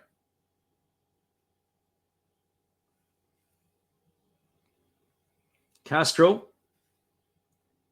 gets himself set back up. He's ready to face the 1-1 offering. And here comes the pitch, and it is a fastball swung on, and this ball is lifted into center field. Coming hard on it is the center fielder, Nimmo, and he dives and makes the grab, and that is going to retire Castro. Castro hit the ball right on the screws. It was a line drive that just hung up a little bit, and Brandon Nimmo on his horse was able to make the grab as he catches it and then rolls over. So that is going to retire Castro for the first out of the inning, and that's going to bring up Mauricio Dubon. So Nimmo flashing the leather out in center field to help get the first out of the inning, and that brings up the shortstop Mauricio Dubon, who takes a fastball outside for ball 1. Dubon is batting .244 now on the season with 3 homers and 13 RBIs. He's getting the opportunity to be the shortstop as Jeremy Pena went on the disabled list a little bit ago for the Astros. There's a breaking ball taken for a called strike, and the count is 1-1. Pena, of course, won the job out of spring training, and he was having himself a very good season for the Houston Astros. But unfortunately, he found himself on the disabled list, and he's going to miss some time here. Breaking ball that misses. Count now goes to 2-1 on Dubon. Dubon, of course, was with the San Francisco Giant organization. He was also one of the few players that are born in Nicaragua that's playing in Major League Baseball. There's a fastball that misses outside, and the count is now 3-1. The Jeremy Pena had started off a little bit slowly for the Astros, but he had really picked it up. He had 9 homers and 27 RBIs, had an average of .277 when he found himself on the DL. There's a fastball swung on by Dubon, and this is going to be lifted foul into the seats just behind first base. That runs the count now full to 3-2. Jeremy Pena, who was in his rookie season taking over from Carlos Correa, who had left to go as a free agent to the Minnesota Twins. So 3 balls and 2 strikes to Dubon. And here's the offering from Lopez. It's a fastball swung on. This is lifted into center field, drifting over to his left is Nimmo. He's going to make the catch. And there's 2 up, 2 away, and both have been retired on balls to the center fielder. And that is going to bring up the top of the order, Jose Altuve.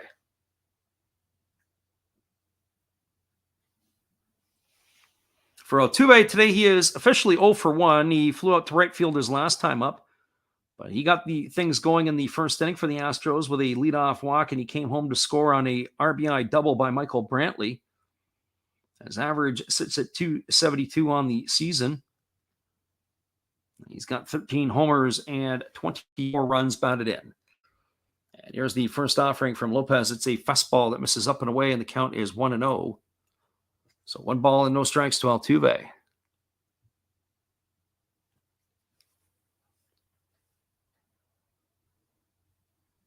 So Carrasco holds at the chest, and now he kicks and fires. It's a fastball swung on, and it's lifted over on the first base side. It's popped up. Moving back on it is the first baseman, Smith. He's going to make the catch, And that is going to do it here for the Astros and their half of the fourth inning. They go quietly as there was no runs, no hits, no errors, and nobody left the board. We are now through 4 complete. It is the Houston Astros 5, the New York Mets 1. Hang tight, everybody. We'll be back in just a few minutes after this from our friend Steve Rademacher. Hello, guys. Thank you for joining Freddie here on his baseball game. And I'm Steve Rademacher, and my channel is really all about everybody, including all my international friends. We have such stuff as non-sport packs from Canada, the OP Cheese. We have the Greek Freak. We have money from around the world. We have Lira. We have Yen. We have francs. We have pounds. We have Deutschmarks. We have all kinds of cool stuff like that. We even have some cooler things like Japanese women wrestlers and OPG baseball cards where I cannot read the back. We even have unopened material like the royal family, I know it's backwards, from London, England. Thank you for watching. Back to Freddie. Appreciate the other Steve, and we are going to be cruising to the top of the fifth inning in just a couple moments. Hang tight, everybody. We'll be right back.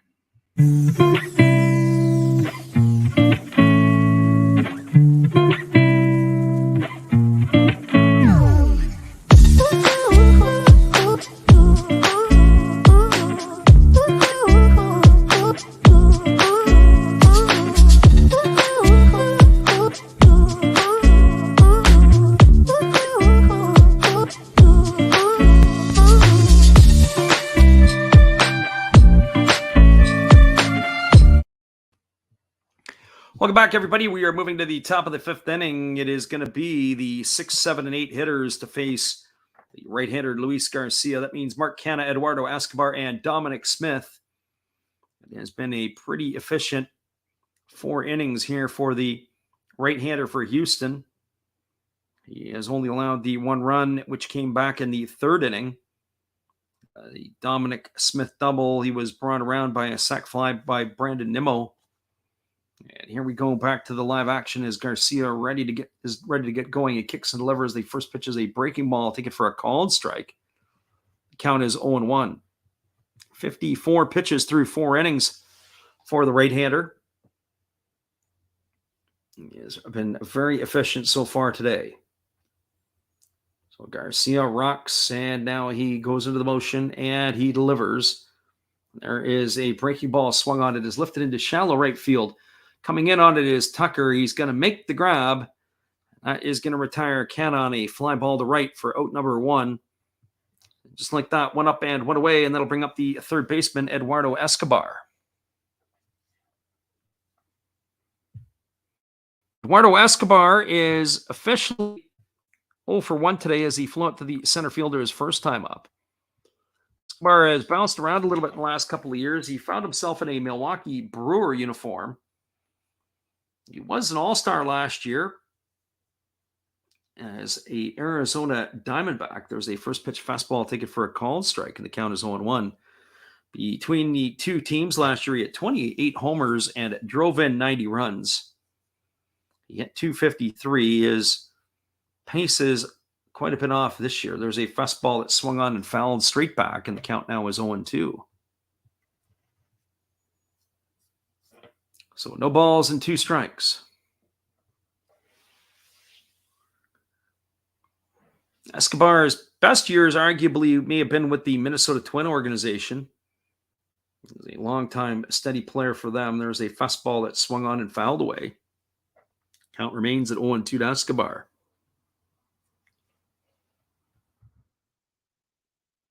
The Venezuelan native is in his 12th season of Major League Baseball. He broke in with the Chicago White Sox way back in 2011.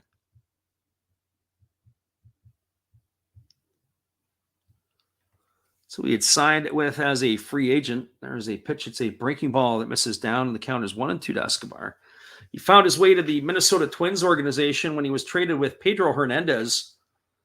In return Francisco Lindor went the other way to the White Sox, a rare in-division trade.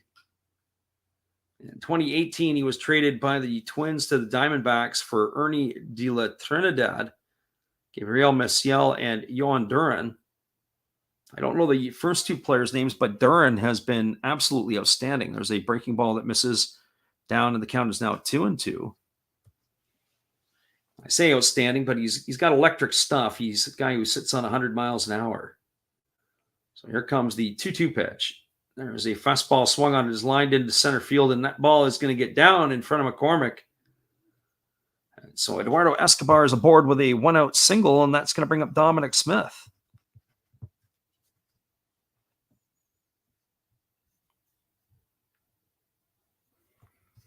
For Dominic Smith, he is 1 for 1 today. He doubled and has scored the only Mets run.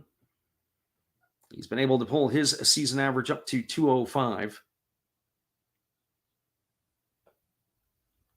Smith digs in and he taps the other side of the plate, and he's ready to face the offering from the right-hander Garcia. There's a changeup that catches the inside corner for a called strike, and the count is 0-1. So no balls and 1 strike to Smith. And Garcia's done a very good job today so far of keeping the Mets hitters off balance. He had 5 strikeouts through 4 innings. He is usually good for about 1 an inning, is the right-hander Garcia. Here's the pitch, and it is a changeup that misses down. And the count is now 1 ball and 1 strike.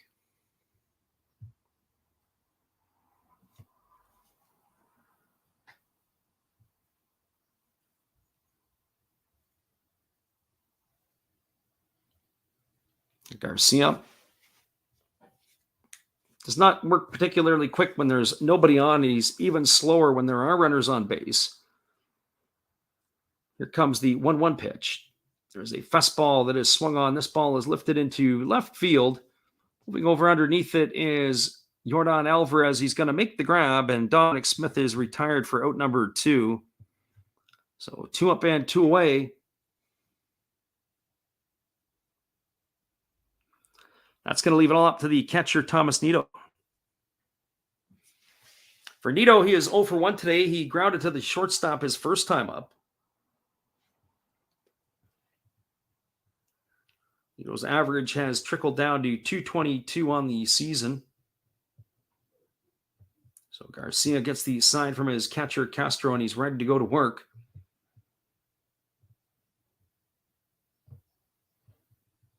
And now he kicks and fires. And there is a fastball that misses low, and the count is 1-0. Keep curious to see how long Garcia stays in this. He's really started to rely on his off-speed stuff, and his fastballs are not coming up there like they were in the first and second innings. I'm curious if he's going to even come out for the 6th. I mean, I think you'll have to keep rolling him out until he proves otherwise. There's a fastball at 94 that swung on and missed. Count is 1-1.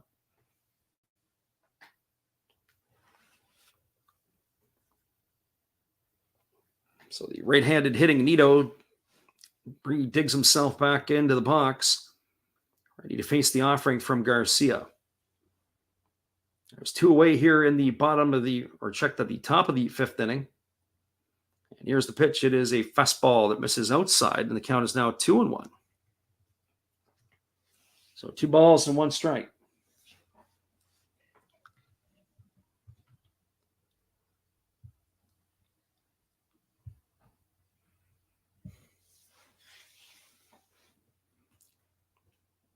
Nido waggles the bat, waiting on the offering from the right-hander Garcia. And he kicks and he fires. It's a breaking ball swung on and missed. Runs the count now to 2-2. I think if I'm Garcia, I'd come right back with that pitch, but a little bit further off of the plate and see if you can get Nido to chase. The pitch there looked like, even though he swung through it, it probably would have caught the outside corner. So let's see if you can take him 2 or 3 more inches off of the pitch. Here's the 2-2. And here's the pitch. It is a breaking ball. It swung on. It's grounded over to third. Bregman fields it. He throws on the run, and that is going to retire Nido on a ground out 5-3 for out number 3. So for the Mets in their half of the 5th inning, there was no runs, 1 hit, no errors, and 1 runner left aboard. We are now through 4.5. It is the Houston Astros 5, the New York Mets 1. Hang tight, everybody. We'll be back in a few minutes. After this, from our friend Steve Rademacher. As again, be sure to check him out after the game for all your entertainment needs. This is Steve Rademacher, and I'd like to introduce you to my channel if you haven't seen it before. These are all the things I enjoy: sports, autographs, relics, non-sports Hall of Famers, pseudo-sports, Star Wars. That's my channel name and my name, and I would really appreciate it if you would come check me out and maybe even subscribe if you like it. Thank you for that for now, and back to your ball game. Hey everybody, thanks for checking out the game and Last Raps Baseball. This is Dave's Zero Thought Sports Cards. If you like pack openings, baseball, all that good stuff, check us out. Drop a comment on our channel this month to win a mystery pack of cards. All you gotta do is say Last Rap sent you to be entered. And we'll drop a video later on this month announcing the winner. Enjoy the game.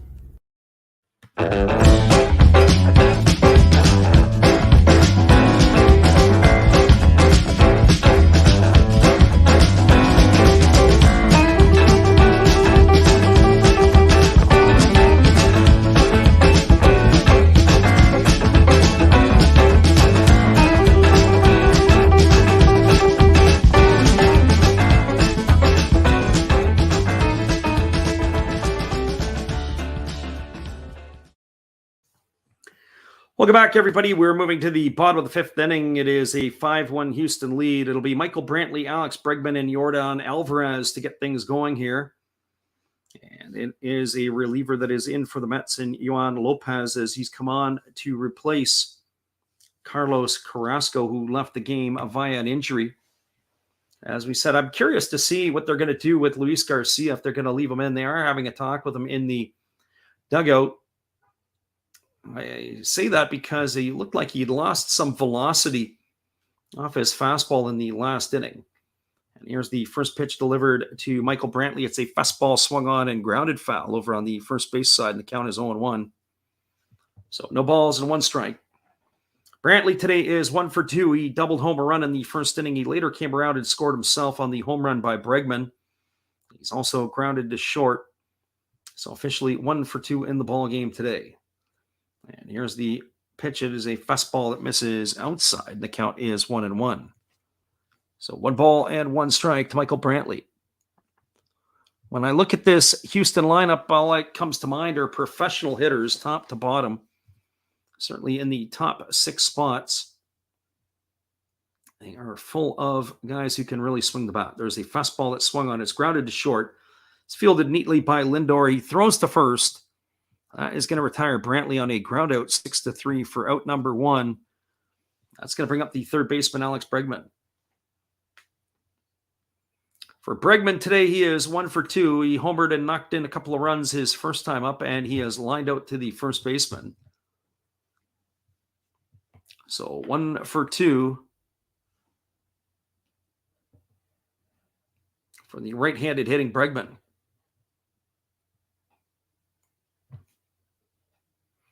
Lopez gets the side from his catcher, Nido, and he kicks and delivers. There's a breaking ball swung on, and it's grounded through the gaping hole into right field. They had the shift on against Bregman. They had 3 defenders to the left side of the infield. And Bregman just punches it right through. A nice pitch to do it with. The pitch was middle away. Bregman does a good job of staying inside the ball, and he just chops it through the hole. And he's got himself a 1-out single. That'll bring up the left fielder, Jordan Alvarez. Well, Jordan Alvarez today is 2 for 2. Both of his balls that he's struck have left the yard.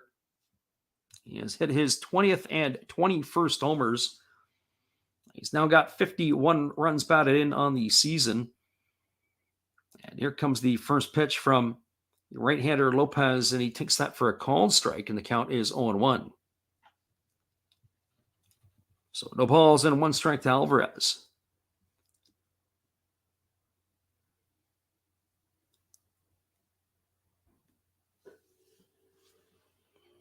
Alvarez got the nod to start in left field today. There's a breaking ball that's taken for a called strike, and the count is now 0-2. He is the leader in all of Major League Baseball with the on-base plus slugging average, and it's not even close. He's got a .04 or 34 lead on Paul Goldschmidt, who was second. And here's the pitch. It is a fastball that misses down, and the count is now 1-2 to Alvarez. Alvarez is a tough out for sure. And also in the lineup, you've got Kyle Tucker, who is right behind him. So you know he's going to have to pitch to somebody in this lineup. Got 6 professional hitters in those top 6 spots. And there's a fastball swung on and fouled away. The count remains at 1-2.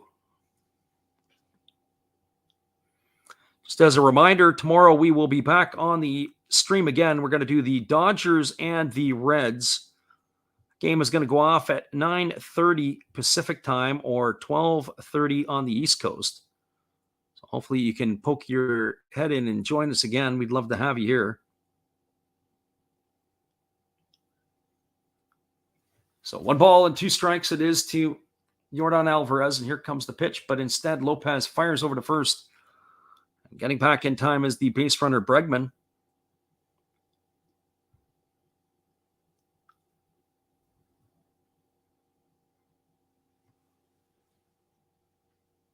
So 1 ball and 2 strikes to Alvarez. Bregman establishes his lead, and here's the pitch from Lopez. It is a breaking ball swung on. This ball is belted into right field. He just got underneath it. Is coming in to make the grab is Starling Marte.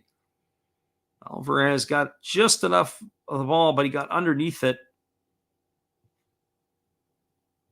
And that is going to return Bregman to first, and that'll bring up the right fielder Kyle Tucker.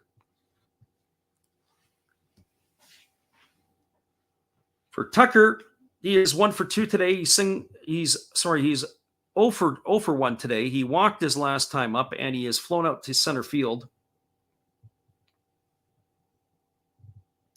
He's one of the few players that bats without batting gloves in Major League Baseball. And Tucker gets himself dug in, and he's ready to face the offering from the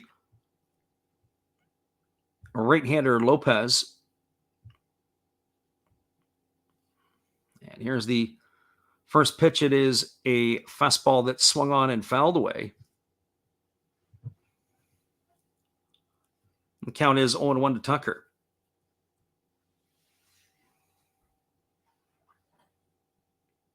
Other players who don't hit with batting gloves, we've noted this before in some of our other streams, but we always seem to find a few more guys. Danny Jansen of the Blue Jays is one of those guys. And here comes the pitch. It is a fastball that misses outside. The count goes to 1-1. Of course, Jansen is on the disabled list. A couple of guys in San Diego also don't hit with batting gloves. One guy would be Trent Grisham, and the other one is Will Myers. You got Joey Wendell, who was with the Tampa Bay Rays. He is now with the Marlins. There is a breaking ball swung on. It is popped up over on the right side of the infield. Moving over is the catcher, who has to avoid the bat. And Thomas Nido is going to make the grab, and that is going to do it here for the 3rd out of the inning. So for the Astros in their half of the 3rd, they stranded a runner. There was no runs, 1 hit, no errors, and that 1 runner left the board. We are now through 5 complete. It is the Houston Astros 5, New York Mets 1. Stick around, everybody. We'll be back with the call at the top of the 6th inning after this from our friend Steve, who has been in the house today. So be sure to check out his stuff once this game is complete.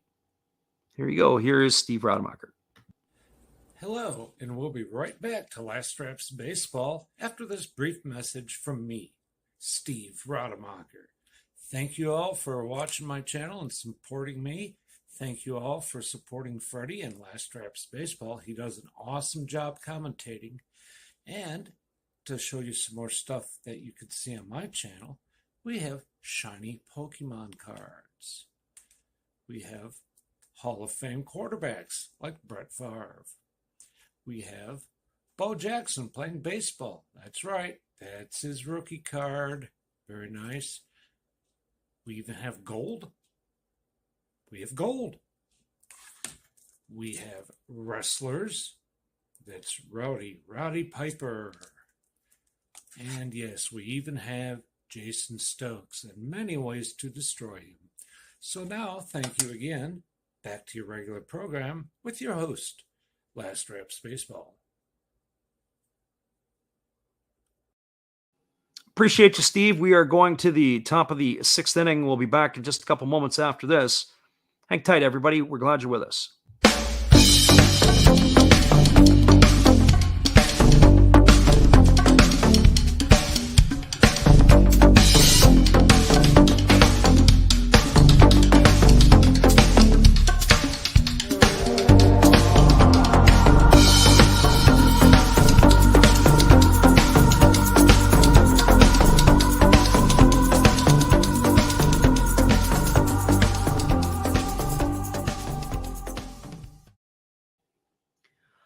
Welcome back, everybody. We are moving to the top of the 6th inning. It's going to be the top of the order coming up for the Mets. Luis Garcia is still in the ballgame. He's thrown 70 pitches, 50 of them for strikes so far tonight.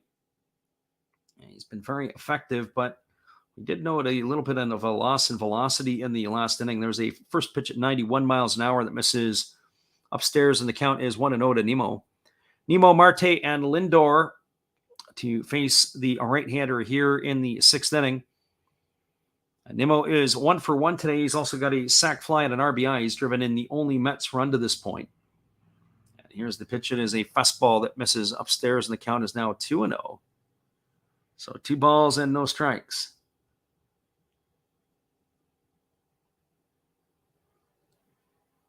So 2 balls and no strikes to Nimmo.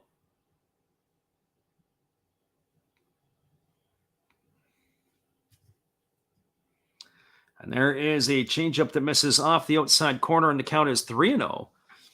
As I said, we're going to keep our eyes on Garcia here. I think the Astros are too, to keep them on high alert. 3 balls and no strikes to Nimmo, especially with the top of the order coming up here. Garcia is going to try to navigate his way through this and battle it through. There's a fastball that misses upstairs. So on 4 straight pitches, Nimmo has drawn himself a walk. It's the second time he's been aboard today on base. And Nimmo doesn't waste any time. He turns and sprints toward first base as he flings the bat away, and that will bring up the right fielder, Starling Marte. So Starling Marte steps to the plate. He's 0 for 2 today. He's grounded into a double play and has struck out.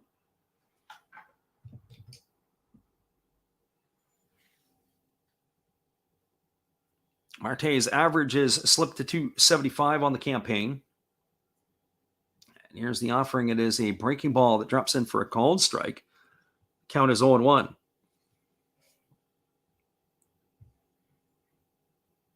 So no balls and 1 strike to Starling Marte.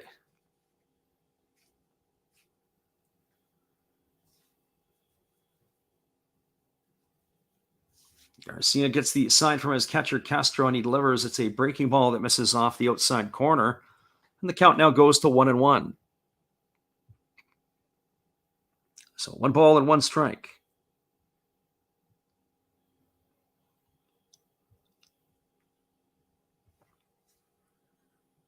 Garcia checks his sign from his catcher. And now he comes set at the chest. Here comes the 1-1 offering to Marte. He kicks and fires. It's a breaking ball that misses down, and the count is now 2-1. You can see why they like the right-hander Garcia. He has some electric stuff. But by the same token, he also, in my opinion, he seems to just go to his breaking ball too much. I think once this game's done, we'll take a look at his pitch mix. I'd like to see him throw his fastball a little bit more than when he's done. There's a fastball that is swung on and missed, and the count now goes to 2-2 on Marte. For those who are listening in, we just released another short. This one is of O'Neal Cruz, who's provided an instant impact for the Pittsburgh Pirates over the last couple of games since his recall from AAA. He did make his big league debut last year in September. So yeah, get a chance, go over and check it out. It's the O'Neal Cruz short on our channel. And there's a fastball swung on. This ball is lifted into right center field. It's going to get down. It is fielded by McCormick, and they're going to try to score the runner Nimmo all the way from first, and he is going to score. He's waved around. I'm going to see how they're going to score that because McCormick had trouble picking the ball up in right center field there. And Starling Marte is in at second base. It's definitely a single for sure, but my question will be is they call it an error that got him to second, but no, they are awarding a double to Marte. So Marte with the double knocks himself in Nimmo. And that is now going to make the score 5-2. So the Mets are starting to claw their way back again. It's going to bring up the shortstop, Francisco Lindor, but it's also going to bring out the pitching coach to have a few words with his right-hander. You could just see in the last inning that he was running out of gas. And then some ways, I mean, you have to know their own pitchers, and he has pitched well enough for 5 to be given the opportunity to come out for the 6th. At the same time, he is also pitching his way to be removed from the 6th inning right now. So the score line is now 5-2 for the Astros, and there is action as Ryan Stanek is now up and throwing in the Astro bullpen. So Stanek is throwing. Garcia has got a runner at second and nobody out here in the top of the 6th inning, and he's facing the always dangerous Francisco Lindor. So Lindor is 1 for 2 on the ball game today. And the first pitch is a breaking ball that just misses for a ball, and the count is 1-0. So 1 ball and no strikes to Frankie Lindor. And there is a changeup that catches the inside corner, and the count now goes to 1-1 on Lindor. So the New York Mets are not dead yet. We've got Vivid Life in the house. He's checked in. He says at the park with his boy and wanted to drop in and say hello and drop a like. Well, we appreciate you for doing that. We're going to be back on the airwaves again tomorrow for the Dodgers and the Reds, but we got the Japanese content on the weekend, so hopefully you can check it out. Our friend Vivid Life is an avid listener of the Japanese games late night. There's a changeup that's swung on and missed by Lindor, and the count goes to 1-2. So 1 ball and 2 strikes. And Garcia kicks and delivers. It is a changeup swung on. This ball is lifted into right field. It's going to get down. Stopping at third is Marte. The throw comes all the way into the plate. It misses the cutoff man, but the base runner, Lindor, does not advance to second as he is stationed at first, but he's got now runners at the corners. And Pete Alonso stepping to the plate, and this has got trouble written all over it for the Houston Astros. Garcia, who had cruised through 5 innings, has allowed the first 3 runners to reach base here in the 6th.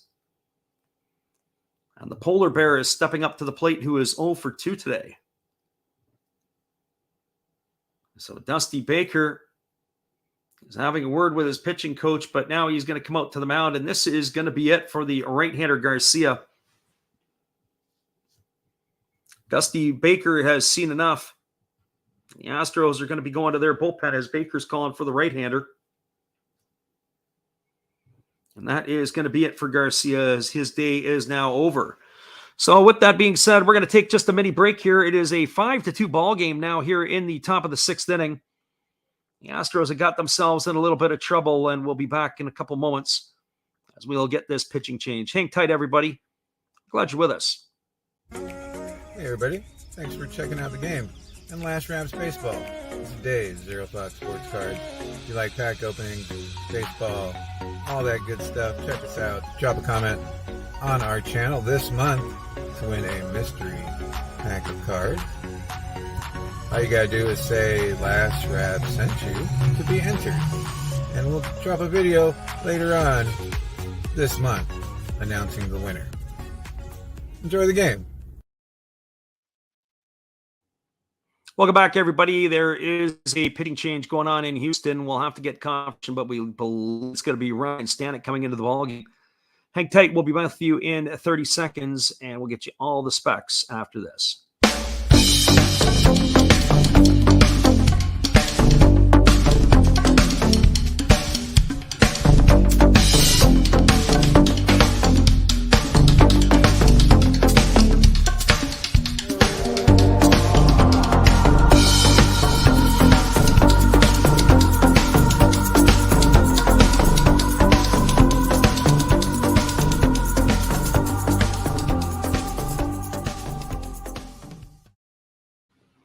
Welcome back, everybody. We're just going to take a quick peek at the out-of-town scoreboard. It is only one other game going on in Major League Baseball at the moment. All the rest of the games are a little bit later starts.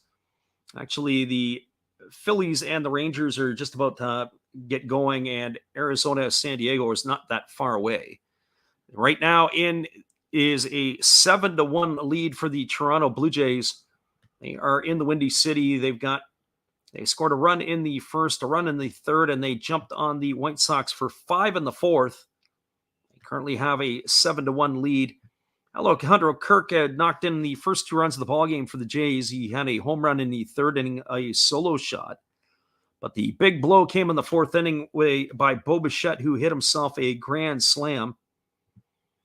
And so Bo Bichette had done some damage. Other notes on the Blue Jays, their young rookie catcher, Gabriel Moreno, is 2 for 3 today. He's got his average up to 407. So Ryan Stanek is in the ballgame. He is coming in to face Pete Alonso. He's got a no wins and no losses. He's got an ERA of 0.78. So that is who is going to be here to face the right-handed hitting Alonso. So Stanek is in the ballgame. He's the second pitcher used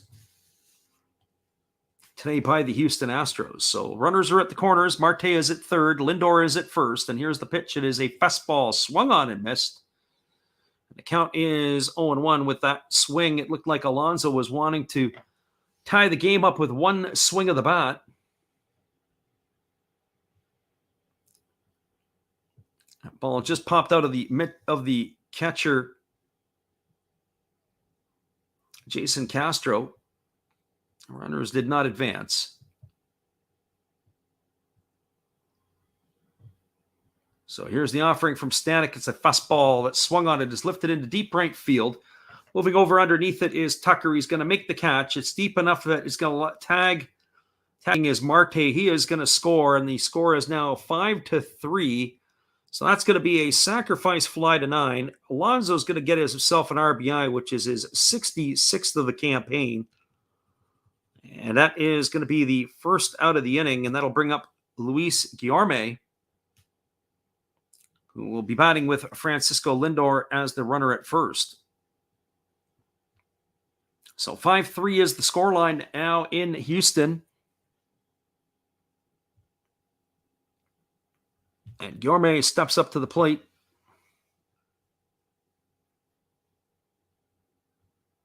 Guillorme is batting from the left side against the right-handed, hard-throwing Ryan Stanek. Stanek throws over to first, and getting back in time is Lindor. And one would think that this would be an opportunity for Lindor to take a base. You'd think he would. I don't have the clock on Stanek. One would think that this is a great opportunity to be able to try to take it here. And here's the pitch. It is a fastball that is taken for a called strike. The count is 0-1. So no balls and 1 strike. Stanek checks the runner over at first, and he comes set at the belt. And now he's ready to deliver. He kicks and he fires. It's a fastball at 99 miles an hour that misses upstairs. And the count goes even to 1-1. So 1 ball and 1 strike to Guillorme. There is 1 away here in the top of the 6th inning. The Mets have scored a pair of runs to cut into the Astros lead. The Astros are now ahead 5-3. And here's the offering from Stanek. It's a fastball swung on. It is hit down the left field line. It takes a ricochet off of the stanchion. Guillorme is going to cruise into second. Lindor is going to be safe at third, and Guillorme has got himself a double. And the Mets are still threatening here, and that is going to bring up Mark Canha with 1 away.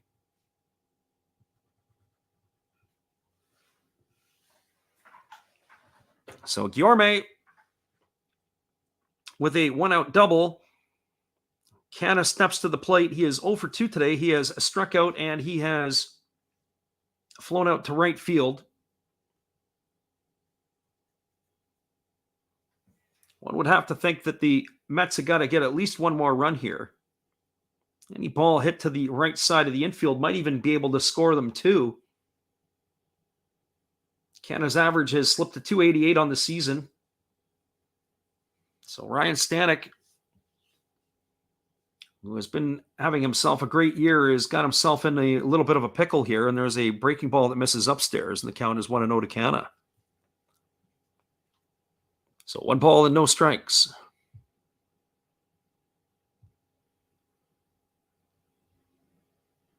As we said, the right-handed hitting Canha, anything to the right side here will be able to score a run. There's a fastball swung on. This ball is lifted down the right field line, but it's going to slice into the seats just foul, and that is going to even the count to 1-1.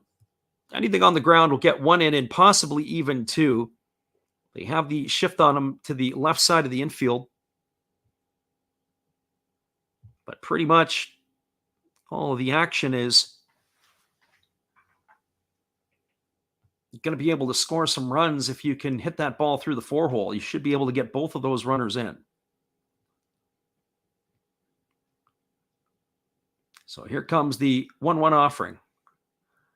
And he kicks and delivers. It's a breaking ball, waved at and missed, and that's going to run the count to 1-2. Canha put himself into a hole there, and that's a really, really long swing. Even if he made contact with that, he probably pulls the ball, and they probably don't score themselves a run.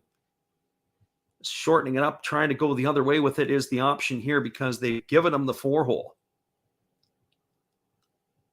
They do have a Gurriel off the line. Nevertheless, he's not going to have that type of range, especially because they've got him in closer. And so Stanek ready to go back to work. Lindor establishes his lead over at third. And here comes the pitch. It is a breaking ball down in the dirt. Nice stop by Castro. He keeps it in front. The ball does trickle up the third baseline. It's going to run the count to 2-2. But no damage there on that one.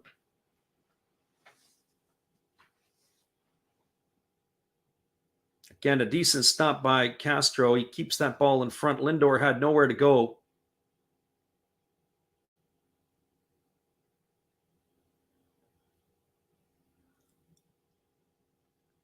So 2 balls and 2 strikes to Canha.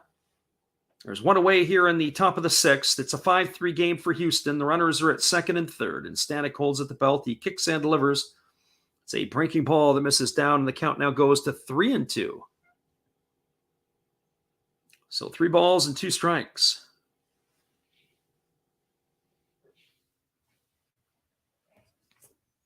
They do have an open base, and waiting on deck is the third baseman, Eduardo Escobar.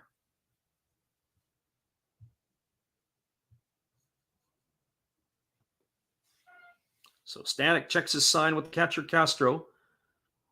He holds set at the belt, and he kicks and delivers. It's a fastball swung on and fouled away. 100-mile-an-hour heater that is lifted foul behind the first base side of home plate.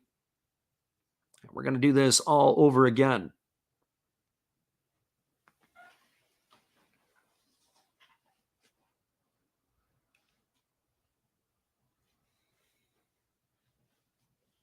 So 3 balls and 2 strikes to Canna. The runner at third is Lindor. The runner at second is Guillorme. And the right-hander Stanek comes set at the belt. He kicks and delivers. It's a breaking ball that misses upstairs. And Canna draws himself a walk to load the bases, and that is going to bring up Eduardo Escobar. Eduardo Escobar today is 1 for 2. He singled his last time up. He's also flown out to center. Stanek has got himself into some trouble here. Since he's coming to the ball game, he's got 1 out on the sac fly by Alonso. But then he's allowed a double to Guillorme and a walk to Canna. So the bases are loaded with 1 out here in the top of the 6th. And they have asked for time, and now we're going to do this all over again. We didn't give you the umpires for today's game early on. It's Adam Hamari who's actually behind the plate. Jerry Lane is working first. Nick Marley is the second base umpire, and David Arrieta is at third. There's a fastball swung on, and it is lifted foul down the left field line. And the count is 0-1 to Escobar. The home plate umpire Hamari there was waving his hands wildly, and Stanek hadn't even looked in to notice that time was called there.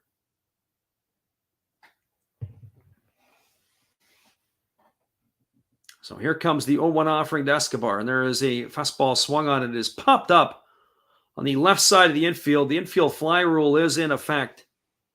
And the ball was caught by the third baseman, Bregman, and is going to retire Escobar for the second out of the inning.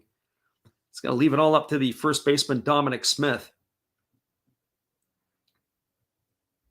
So the Mets want to get back in this. All they need is a base hit. Base hit should score them 2. Escobar didn't even run it out to first base. I wonder if you'll hear from Buck Showalter on that one, although the infield fly rule was in effect.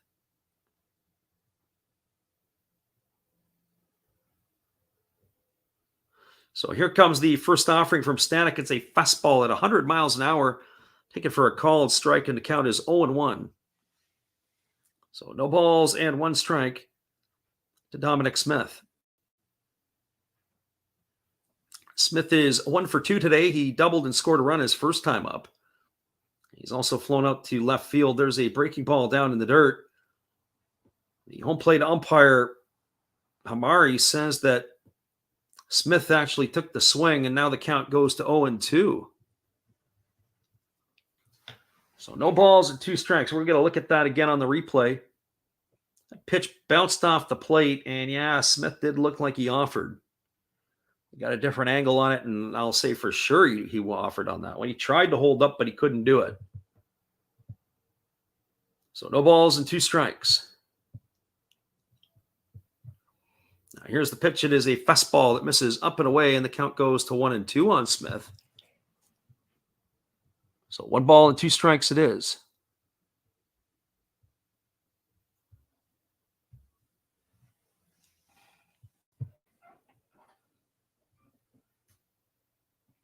Smith has himself dug in, and he's ready to get that 1-2 offering from Stanek. Stanek has definitely had to work hard. He's going to be his 18th pitch since coming into the ball game. And here's the offering. It is a fastball at 99 that misses off the outside corner. And the count now goes to 2-2. So 2 balls and 2 strikes.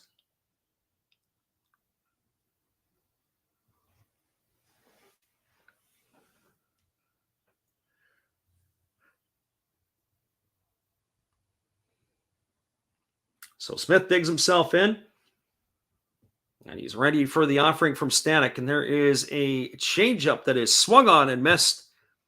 And Stanek is struck out Smith to end the inning, and that will do it here for the Mets. So they threatened for more, but they come up with 2. There was 2 runs in the inning on 3 hits. There were no errors, and there were 3 Mets left aboard. We're now through 5.5 innings. It is the Houston Astros 5, the New York Mets 3. Stick around, everybody. We'll be back at the call, the bottom of the 6th inning when we return. The living room is in the house. We welcome him. Hang tight, everybody. We'll be back in just a couple moments. We're glad you guys are with us. Here is our friend Matt again. Well, you got to have an ace in the hole, a little secret that nobody knows. Life is a gamble, a game we all play, but you've got to save something for a rainy day. You've got to learn to play your cards right if you expect to win in life. Don't put it all on the line for just one roll. You've got to have an ace in the hole.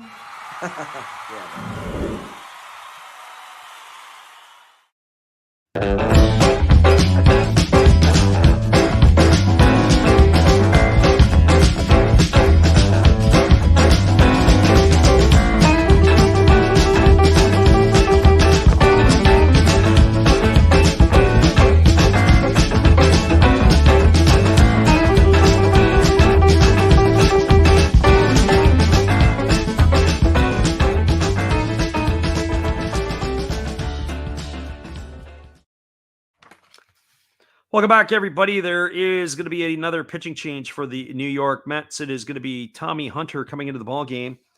He is going to be the third pitcher used by the Mets. A very nice job today by Yohan Lopez, who was pressed into duty to come in to replace the third Carlos Carrasco. But Yohan Lopez's day is done, and that's going to bring in Tommy Hunter. The veteran of Major League Baseball. He's been in the big league since 2008. He was originally a 18th round pick, the Tampa Bay Devil Rays out of high school, but he was redrafted in the first round by the Texas Rangers after he had played his college ball at the University of Alabama. He has been in the big leagues for 15 years. This is the 7th team that he's been with. And he has delivered a first pitch fastball to Yulieski Gurriel, and he takes that for a called strike. The count is 0-1. It'll be Gurriel, McCormick, and Castro slated to face Hunter, and there's a 92-mile-an-hour fastball that swung on and missed, and the count goes to 0-2. Hunter, this is his second game of the season with the Mets. He's worked an inning and 2/3. He is not allowed a hit. He has given up a run, but it was unearned. There's a fastball swung on. It is grounded softly over to Guillorme at second. He throws to first, and Gurriel is gone on a ground out 4-3 for out number 1. It's going to bring up Chas McCormick. A few more things on Hunter. He was with the Mets last year. He pitched in 4 games with them, and he was effective. He did not allow a run over 8 innings. And so the bulk of his career was spent mainly with the Baltimore Orioles. He spent 6 seasons with Baltimore, 4 with Texas. There's a fastball that misses upstairs, and the count is 1-0 to McCormick. McCormick is officially 0 for 1 today. He was hit back in the first inning on a breaking ball from Carlos Carrasco. So 0 for 1 so far in this one. And there's a fastball that swung on and fouled away. And the count goes even to 1-1 on McCormick. So 1 ball and 1 strike.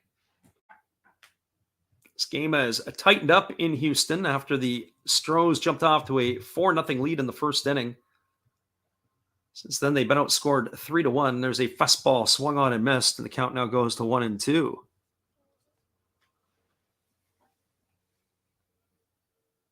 Can't remember the last time I saw Tommy Hunter pitch. I have to go back a few years. He's kind of heavy set at this point. He probably could start if he had to. And there's a breaking ball that swung on and missed. And McCormick has gone on strikes for out number 2, and that'll bring up Jason Castro. He does have, over the course of his career, 76 career starts in 477 ball games. The majority of those starts came with the Texas Rangers, where he started 44 of his 53 games. He's a lifetime 56 and 45, so he's won more than he's lost. And there's a first pitch fastball that swung on and missed. The count is 0-1 to Castro. Castro today is 0 for 2. He has struck out and flown to center. Castro waggles the bat, and now he asks for time because he feels that Hunter has taken too much time out there on the mound. So 2 away here in the 6th inning. And here's the pitch. It is a fastball that misses inside, and the count is 1-1. So 1 ball and 1 strike.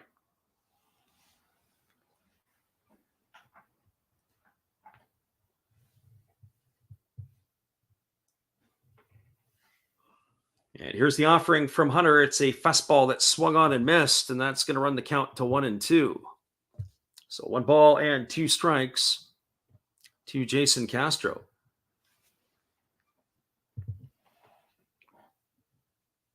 They have Castro in the shift as Lindor is to the right side of second base. Escobar is in the shortstop position. And there is a breaking ball swung on and missed. And that is going to do it. Tommy Hunter comes into the game and retires the Astros 1-2-3. There was no runs, no hits, no errors, and nobody left the board. We are now through 6 complete in Houston. It is the New York Mets trailing the Astros 5-3. Stick around, everybody. We'll be back with the top of the 7th inning in just a couple moments. We're glad you guys could be with us. Here is our friend Steve again. Hello, kids. Steve coming at you. It's Steve Rademacher. And if you like interesting stuff, if you like to laugh a little bit, and if you enjoy collecting, this channel's for you. If you like non-sport cards, we have them. You like pseudo-sport cards, we open them. Even if you like entire boxes of completely pointless stuff or other sports, we have everything here. I drop a different video every day, and there's always a theme to it, from No Filter Friday to Saturday morning cartoons, even Sunday shoutouts. Once in a while, we'll get a little froggy and show Money Money Monday, where I showcase a bunch of my currency. We have Legos, we have Star Wars, we have a good time. We even have my brother on Takeover Tuesday. Be there or be square. Back to Freddy. Appreciate you there, Steve, and your support of our channel. We'll be back in about 40 seconds after this for the call at the top of the 7th inning.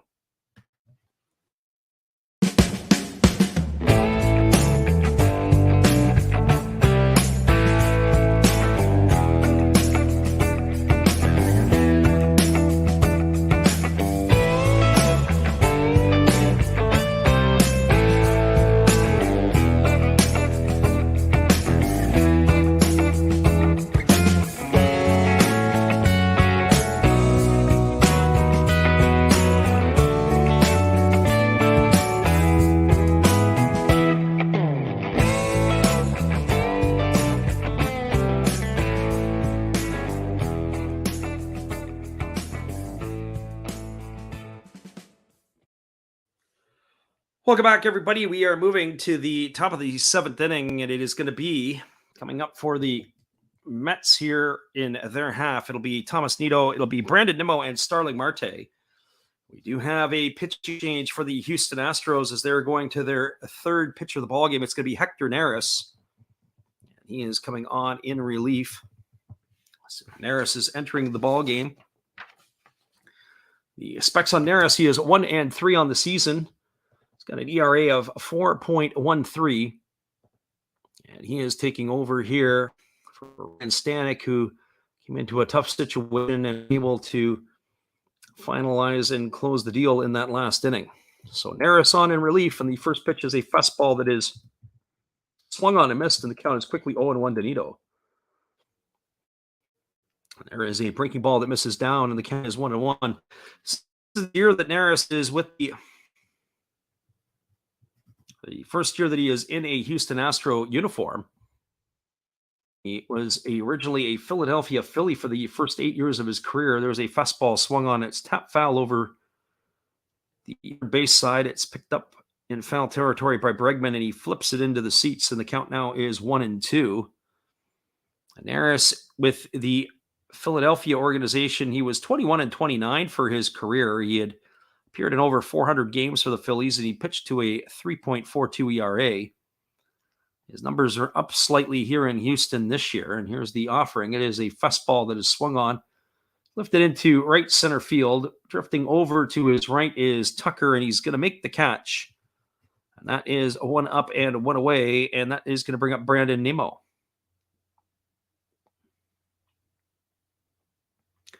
So Nimmo is officially 1 for 1 today. He's singled, he's walked and scored a run, and he had a sacrifice fly where he drove in a run there in the 3rd inning.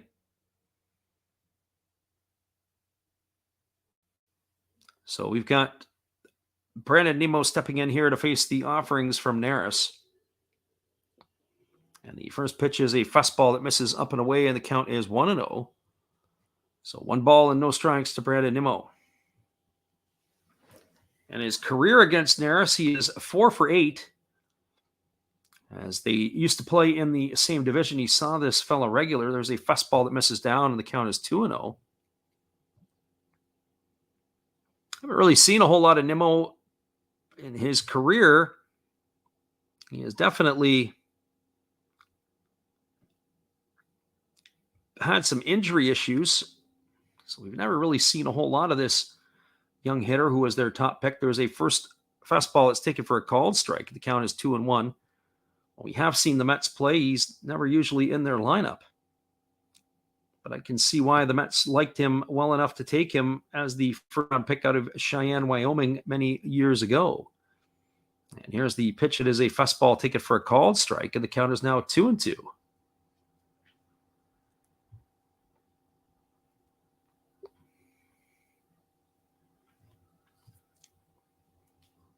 So 2 balls and 2 strikes.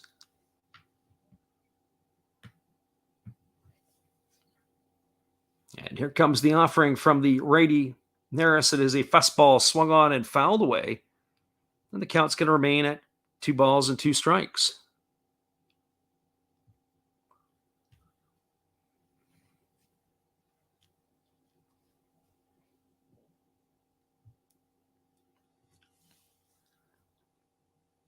Nimmo digs himself in.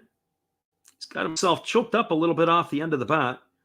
He's using one of those axe bats where they have the angled end. And here's the pitch. It is a fastball that he swings through and misses. And he has retired on strikes for out number 2 here in the 7th inning. So Neris comes in, faces 2 hitters, and does his job. And that's going to bring up the right fielder, Starling Marte. For Marte on the season, on the evening, he's 1 for 3. He has raised his season average to 278. He doubled and knocked a run in his last time up. So Neris ready to go to work, and here's the pitch. It is a fastball that just misses low. And the count is 1-0 to Marte.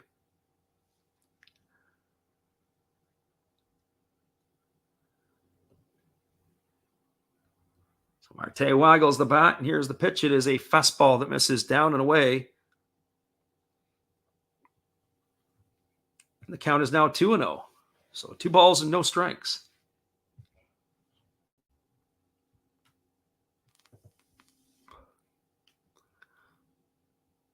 Marte waggles the bat, waiting on the offering from the right-hander Neris, who delivers. It's a fastball swung on and top foul over on the third base side. Count now goes to 2-1. So just again, a couple of reminders. We'll be back on the airwaves again tomorrow for the Dodgers and the Reds. Kershaw versus the big power-throwing right-hander Green for the Cincinnati Reds. And then we'll be doing our Japanese calls on Friday and Saturday evenings. And there's a fastball that swung on and missed by Marte, and the count goes to 2-2. We'll be doing the Tohoku Rakuten Golden Eagles and the Saitama Cebu Lions. So hopefully you can join us for all the calls on that one. So 2 balls and 2 strikes it is to Marte. And Neris is ready to deliver. Here's the pitch. It is a fastball that comes inside and has hit Marte right on the elbow. And he is going to get himself awarded first base, and that's going to bring the tying run to the plate in Francisco Lindor. That's certainly what he didn't want to do, is come inside and drill the two-hole hitter Marte, because now it'll bring Lindor to the dish. It was an inside fastball, but it just caught him on the arm guard that was protecting the elbow. And you could tell Neris was ticked off at himself. He sure didn't want to hit the New York player, that's for sure. So with 2 away and a runner at first, that brings up Frankie Lindor. Lindor is 2 for 3 today. He's got a couple of singles to his name. He's pulled his average up to 244.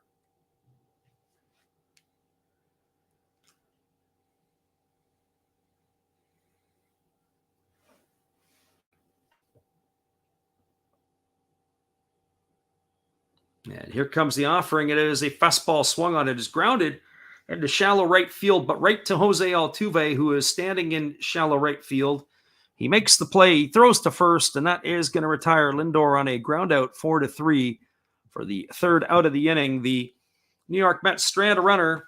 They had no runs. There was 1 hit, no errors, no hits, and 1 runner left aboard.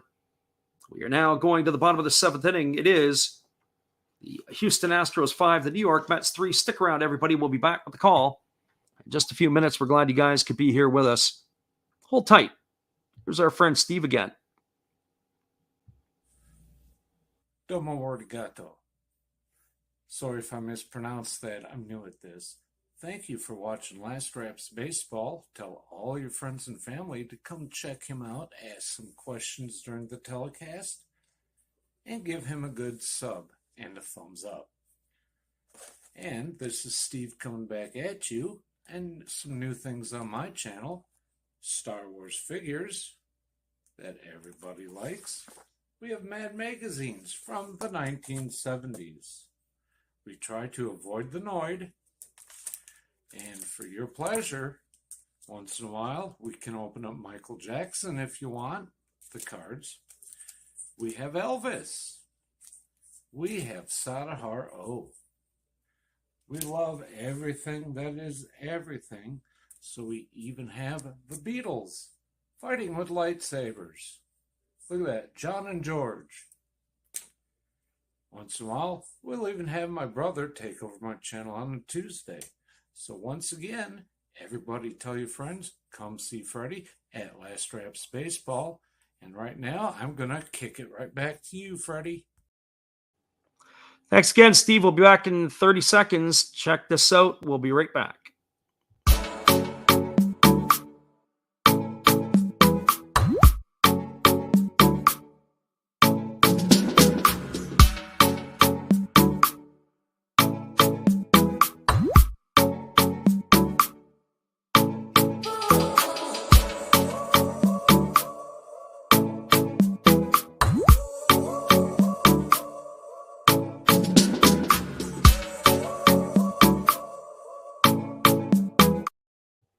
Welcome back, everybody. The Mets are staying with Tommy Hunter here in the bottom of the 7th inning. It's going to be Dubon, Altuve, and Brantley to face him. And the first pitch is a fastball that misses up and away to Dubon for ball 1. And there's a breaking ball that he swings at and misses, and the count goes even to 1-1. So 1 ball and 1 strike. Hunter came on in relief in the 6th inning. He was able to induce Uleski Gurriel into a ground out, and then he struck out McCormick and Castro to end the inning. So this is starting his 2nd inning of work, and there's a fastball that swung on and lifted foul over on the seats on the first base side. And the count is 1 ball and 2 strikes to Dubon. As we said, Tommy Hunter is only in his 2nd appearance this year, but very effective so far in his 2/3 innings of work. So here comes the offering to right-handed hitting Dubon, but Dubon has asked for time because he feels Hunter is taking too long. There is action in the Houston bullpen.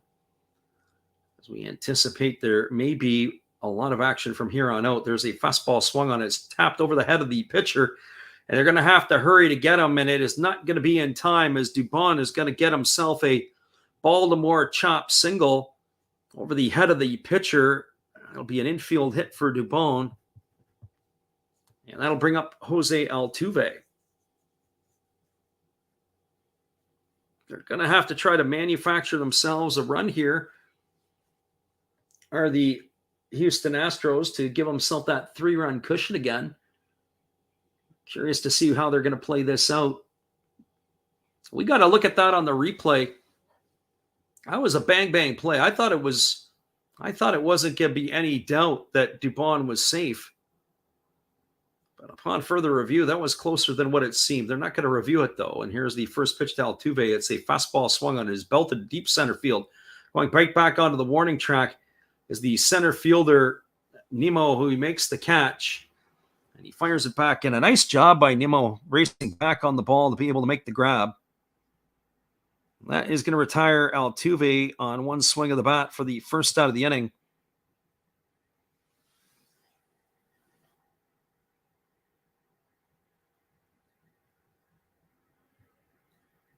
And that is going to bring Buck Showalter out of the dugout. They're going to make a pitching change.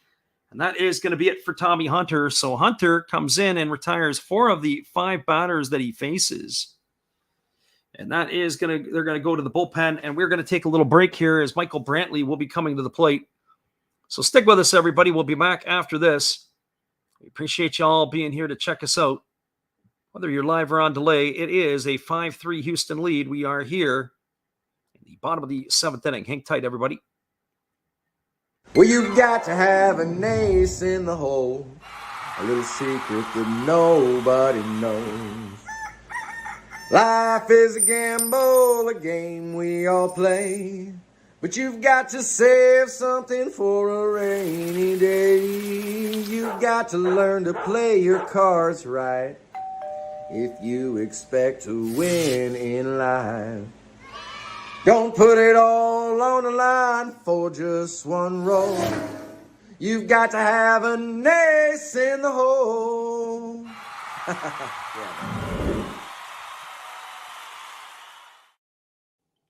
Appreciate you, Matt Hollis, and your support of our channel. And in turn, we like to support Matt Hollis. Be sure to check out his channel after the game.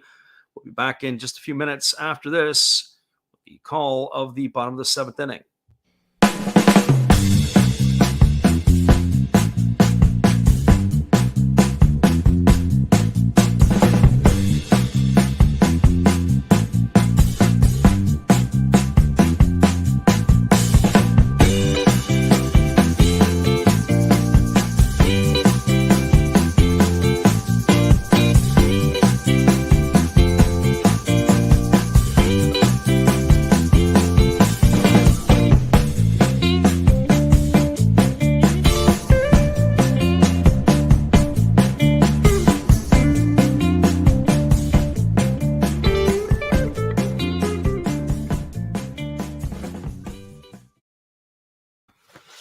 Welcome back, everybody. It is going to be a left-hander coming into the game for the Mets. It'll be their 4th pitcher used. It is going to be Joely Rodriguez. He is 0-2 with a 5.06 ERA on the season.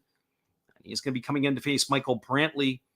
So Joely Rodriguez on in relief here for the Mets in the bottom of the 7th inning.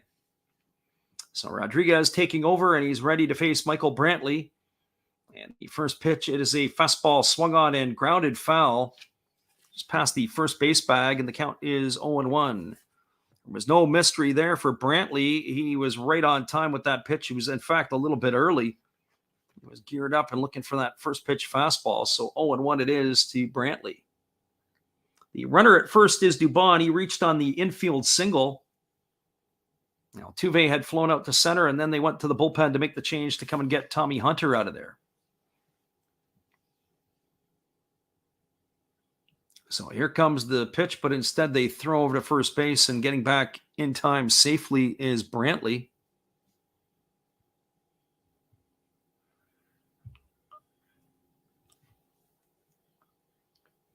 So no balls and 1 strike. And stepping out is Brantley.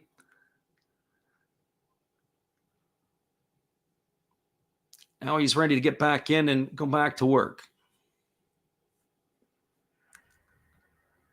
So Brantley waggles the bat.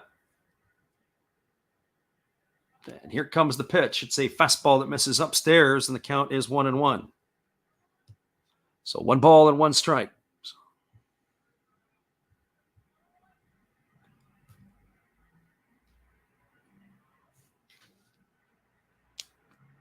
Brantley, 1 for 3 on the afternoon. He had the double and knocked in the game's first run back in the first inning, and he's grounded out to short the other 2 times up.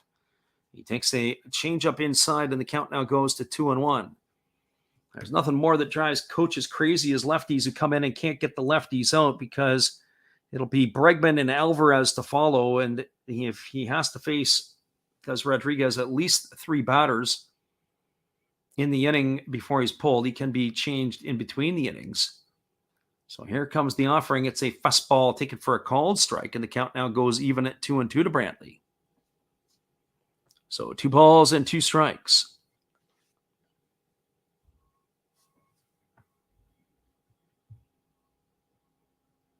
Brantley waggles the bat. He's waiting on the offering from Joely Rodriguez. And he kicks and delivers. It's a fastball swung on. This ball is belted to deep right field. If it stays fair, it's a home run. And it is just going to hook foul, as it just was to the right of the foul pole. The fan umpires are pointing fair, but that ball was foul. Decisively foul. He absolutely scorched that one, did Brantley. There was nothing there. It was an inside pitch. It just kind of hung. He did a good job of keeping his hands inside the ball. And that ball was right at the 326 sign down the right field line.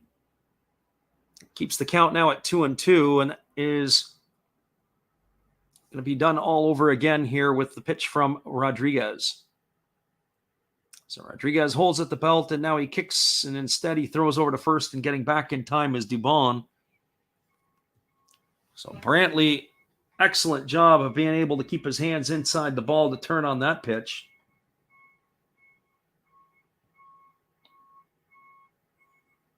So Brantley 1 for 3 today. They do have 3 fielders to the right side of second base. Lindor is to the right of the bag, and here comes the 2-2. That's a breaking ball swung on and tap foul. That's going to keep the count at 2 balls and 2 strikes.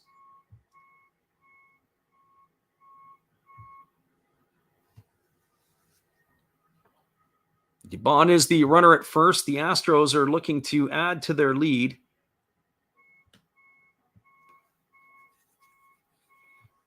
Brantley waggles the bat, and coming set at the belt is the lefty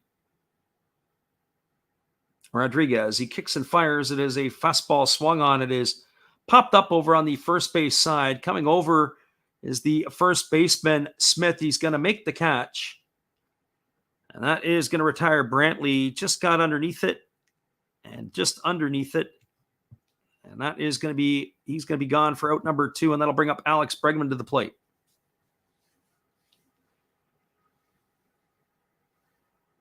For Bregman, he is 2 for 3 today. He's got a homer, a couple RBIs. He's also singled, and he is lined out to the first baseman.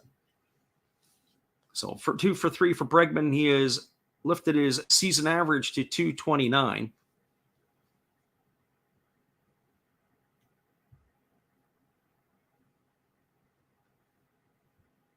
Rodriguez ready to go to work. He delivers a fastball that's taken for a called strike. And the count is 0-1. So no balls and 1 strike to Bregman.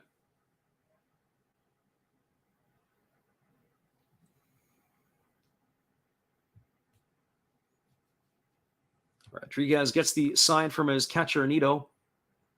He holds at the belt and he delivers. It is a fastball that misses outside, and the count is 1-1. You can see why the Mets like this left-handed reliever. He's got some velocity. He's got some stuff, but doesn't look like he's got a lot of great command of his pitches right yet. As we said, he entered the game with an ERA north of 5. Well, he's brought that down by retiring the first batter he's faced. And here's the pitch to Bregman. It's a fastball that's taken for a called strike. Count is now 1-2. You can't find left-handed pitchers just walking down neighborhood streets that can throw 95 miles an hour. So you got to have some patience with the lefty. So here comes the 1-2 offering. Rodriguez holds at the belt, and now he kicks and he fires. It is a fastball swung on and fouled away. The count remains at 1-2. So 1 ball and 2 strikes. There's 2 away here in the bottom of the 7th inning. The runner at first is Dubon. There is a 1-2 count on Alex Bregman. Bregman waggles the bat. And he's waiting on the offering from the lefty Joely Rodriguez. And there is a changeup that misses down, and the count runs even to 2-2. So 2 balls and 2 strikes. It is officially a battle of the bullpens now, as both teams are well into their pens. Luis Garcia is still in line for the win for the Astros. Carrasco would be in line for the loss if the score does not change. And here comes the offering. It is a fastball that's inside and it's down, but it looks like it has hit Bregman. But it looks like it's hit him on the right foot, not on the left foot. We're going to see where that caught him. He's got padding on the left foot. He wears a shin guard, and also on the top of that foot, the pitch came in. It did get him on the left foot, but not on the padding. Got him on the outside of the left foot. That is going to smart a little bit, almost on the ankle. So Bregman is aboard on a hit by pitch, and that's going to bring up Yordan Alvarez, who's already homered twice today. So Alvarez is 2 for 3. He's got 2 homers and 2 RBIs. The trainer comes out to take a look at Bregman as he gingerly walks to first base. It's also going to bring the pitching coach out to the mound for the New York Mets. Well, they got a few things to say to their young lefty.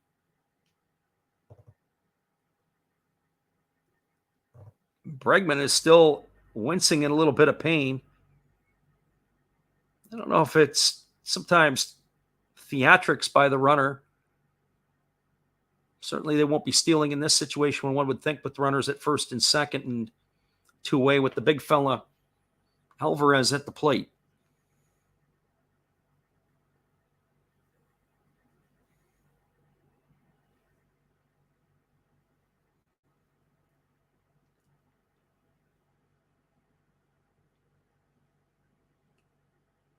So Alvarez steps in, and he's ready to face the offering from the lefty Rodriguez. They have 3 fielders to the right side of second base. The shift is in full effect. And here comes the first offering from Rodriguez. He checks the runner at second, and now he kicks and delivers. It's a fastball taken for a called strike, and the count is 0-1. Alvarez has raised his season average to .317. Both of those balls that he hit into the seats were into right field. So looking for the hat trick, so to speak, today. There's a breaking ball that swung on and missed. The count now is 0-2. So Alvarez in the hole with no balls and 2 strikes. Waiting on the offering from the lefty Joely Rodriguez. There's 2 out here in the 7th. Rodriguez checks the runner at second. He kicks and delivers. It's a breaking ball that misses down and away, and the count goes to 1-2. So 1 ball and 2 strikes to Alvarez.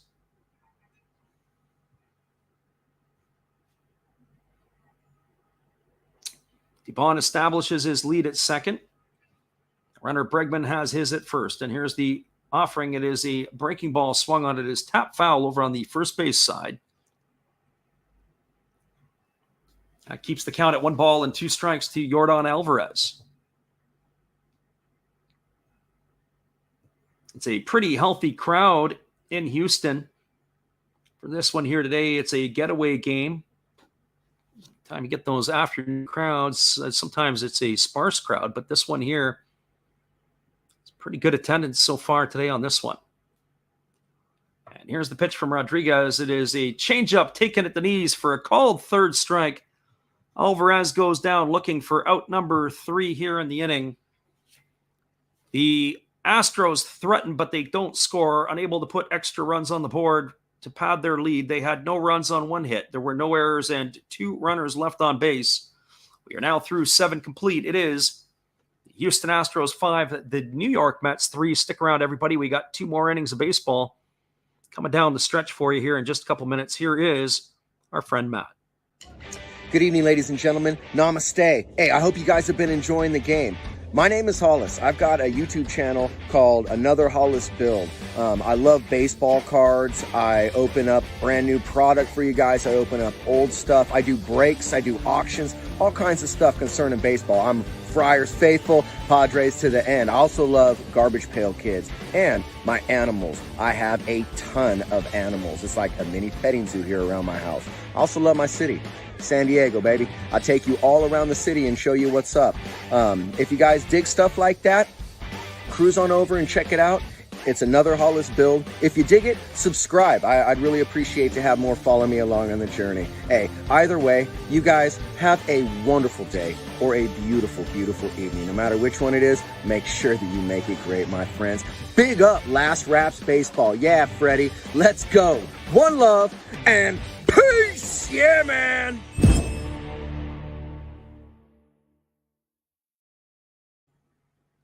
Appreciate you, Matt. Be sure after the game, we'll check out Matt Hollis and his channel. We'll be back in just a moment with the call of the top of the 8th inning.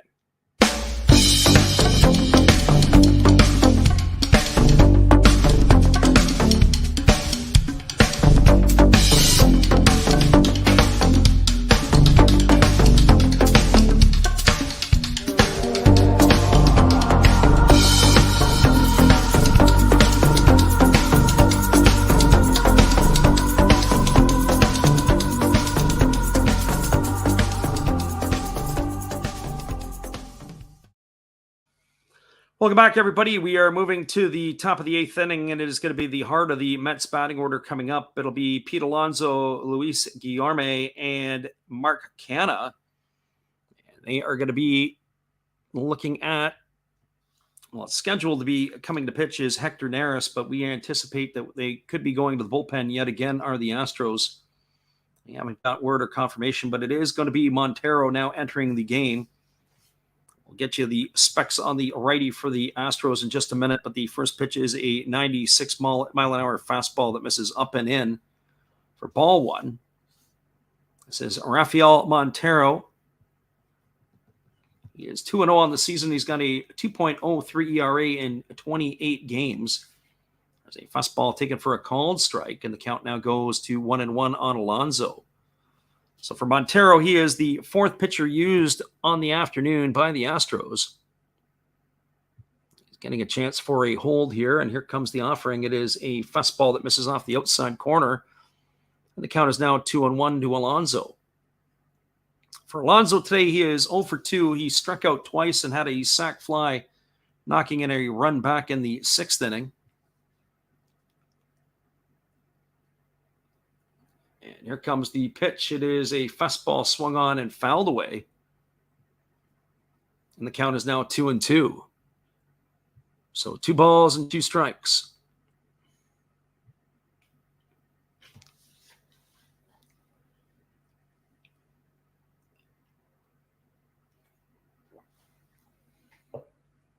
So Montero ready to go back to work. Gets the sign from his catcher. He shakes him off. And now time is called. So 2 balls and 2 strikes it is to Pete Alonso. The big burly slugger for the Mets got a slightly close stance at the plate, and he takes a fastball that misses down and in, and the count now goes to 3-2. The polar bear, as he is known, is a pretty strong character. He's got himself 20 homers and now 66 runs batted in on the season. And here comes the pitch from Montero. It's a fastball taken for a called 3rd strike. Alonso didn't like the call, and he's going to let Adam Hamari know it. And he's shaking his head as he walks away. And I got to tell you, on the replay, when you look at the K-zone, Hamari has missed that pitch. It was a nice job by the catcher, Castro, to be able to frame that pitch. It was close and probably too close to take if you're Alonso. He gets banged out for the first one, and Alonso has something to say to Hamari as he walks away. I think Hamari will want to take a look at that one later, but you can see it was below the knees. There's a fastball delivered to the second baseman, Guillorme, and he hits a line drive single into left field. Guillorme, it's his second hit of the ball game. He is now 2 for 4 on the afternoon with a base hit there to left field, and that's going to bring up the left fielder, Mark Canha. So for Canha, he is officially 0 for 2 on the afternoon. He walked his last time up. He's struck out and flown out to right field.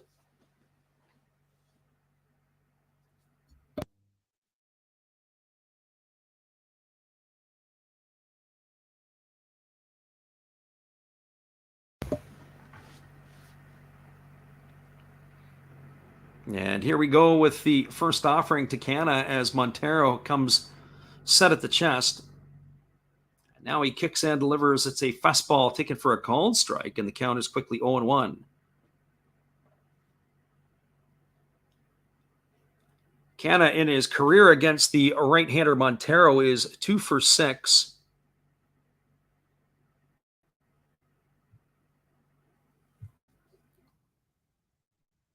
Of course, was in the National League West for many years. But the right-hander Montero passed around a little bit, a fastball for a strike. And now Mark Canha is getting it into it with Adam Hamari. That pitch was definitely down and in, and so Canha is now letting him have it. And now here comes the manager, Buck Showalter, to get in to calm it down between Canha. I have a feeling we might see some fireworks here as Showalter is talking to the young umpire. You can definitely see the up-down. The inside and outside is difficult from the dugouts, but that pitch there was definitely down. So the pitch to Pete Alonso and now the pitch to Canha, not only was it down, but it was inside. And you can understand if you're the Mets, you're saying, hey, look, pitch isn't even close.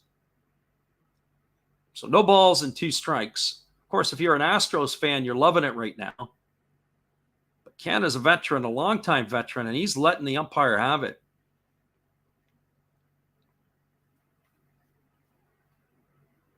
So no balls and 2 strikes.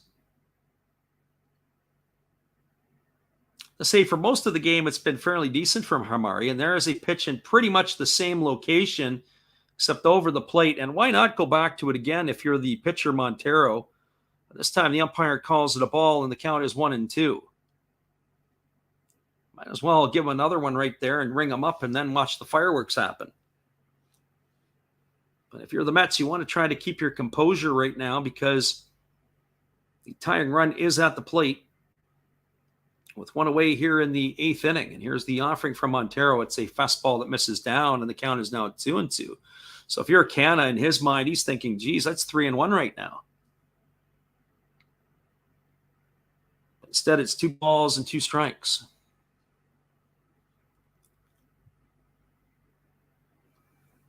And it is a difficult thing to do, is to umpire and to call balls and strikes. A lot of people who have never done it before think it's kind of easy. It's not. There's a fastball that is swung on and fouled away, and the count remains at 2-2. That pitch also was too close to take. Canha does a good job of fighting it off and lifting that one into the seats.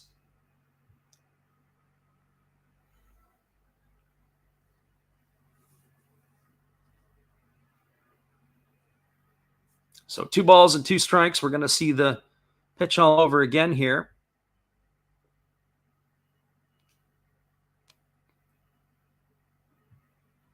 Canha waggles the bat a little bit.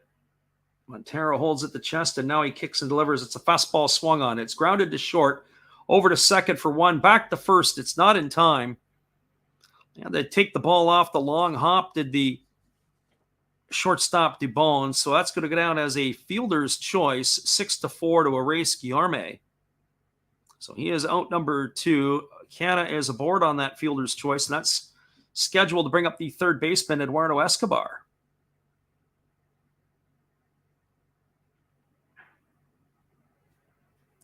Canna still runs pretty well for a veteran player, able to get down the line safely in time.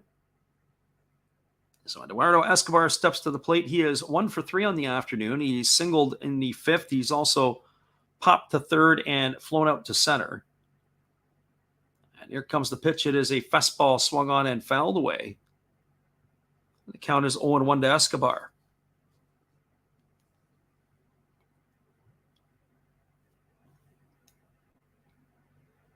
Waiting on deck is Dominic Smith.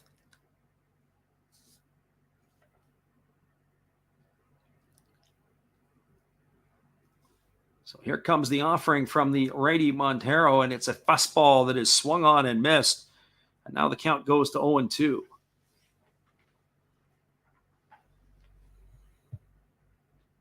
Mets are looking to salvage a game in this 2-game set as they dropped the opener last night 8-2. This is a getaway game for them. So no balls and 2 strikes. And here comes the pitch from Montero. He kicks and fires. It's a fastball that he's made Escobar crawl up the ladder, and it is swung on and missed.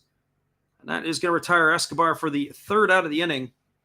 So for the Mets in their half of the 8th, they had no runs on 1 hit. There were no errors and 1 runner left aboard. Now through 7.5 innings, it is the Houston Astros 5. The New York Mets 3. Stick around, everybody.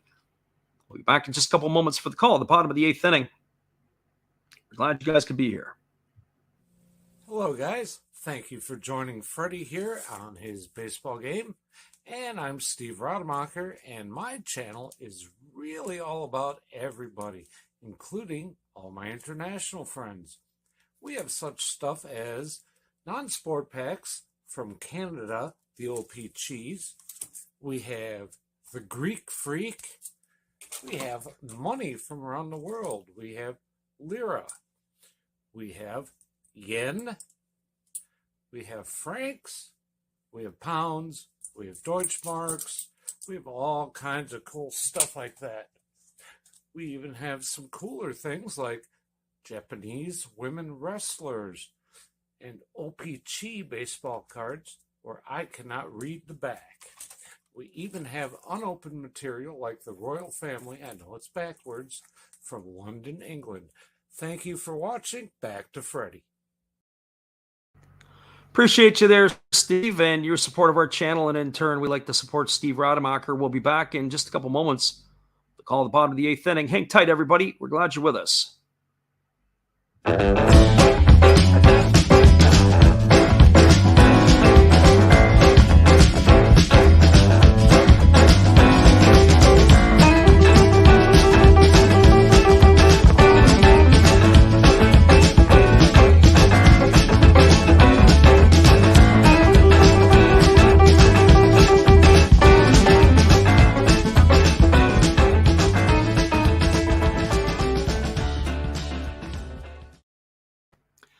Welcome back, everybody. We are moving to the bottom half of the 8th inning. It is going to be coming up for the Houston Astros. Kyle Tucker, Yuli Gurriel, Chas McCormick, and the first pitch delivered from Joely Rodriguez is a fastball swung on. It's grounded over to the shortstop, Francisco Lindor, who's playing on the right side of second base.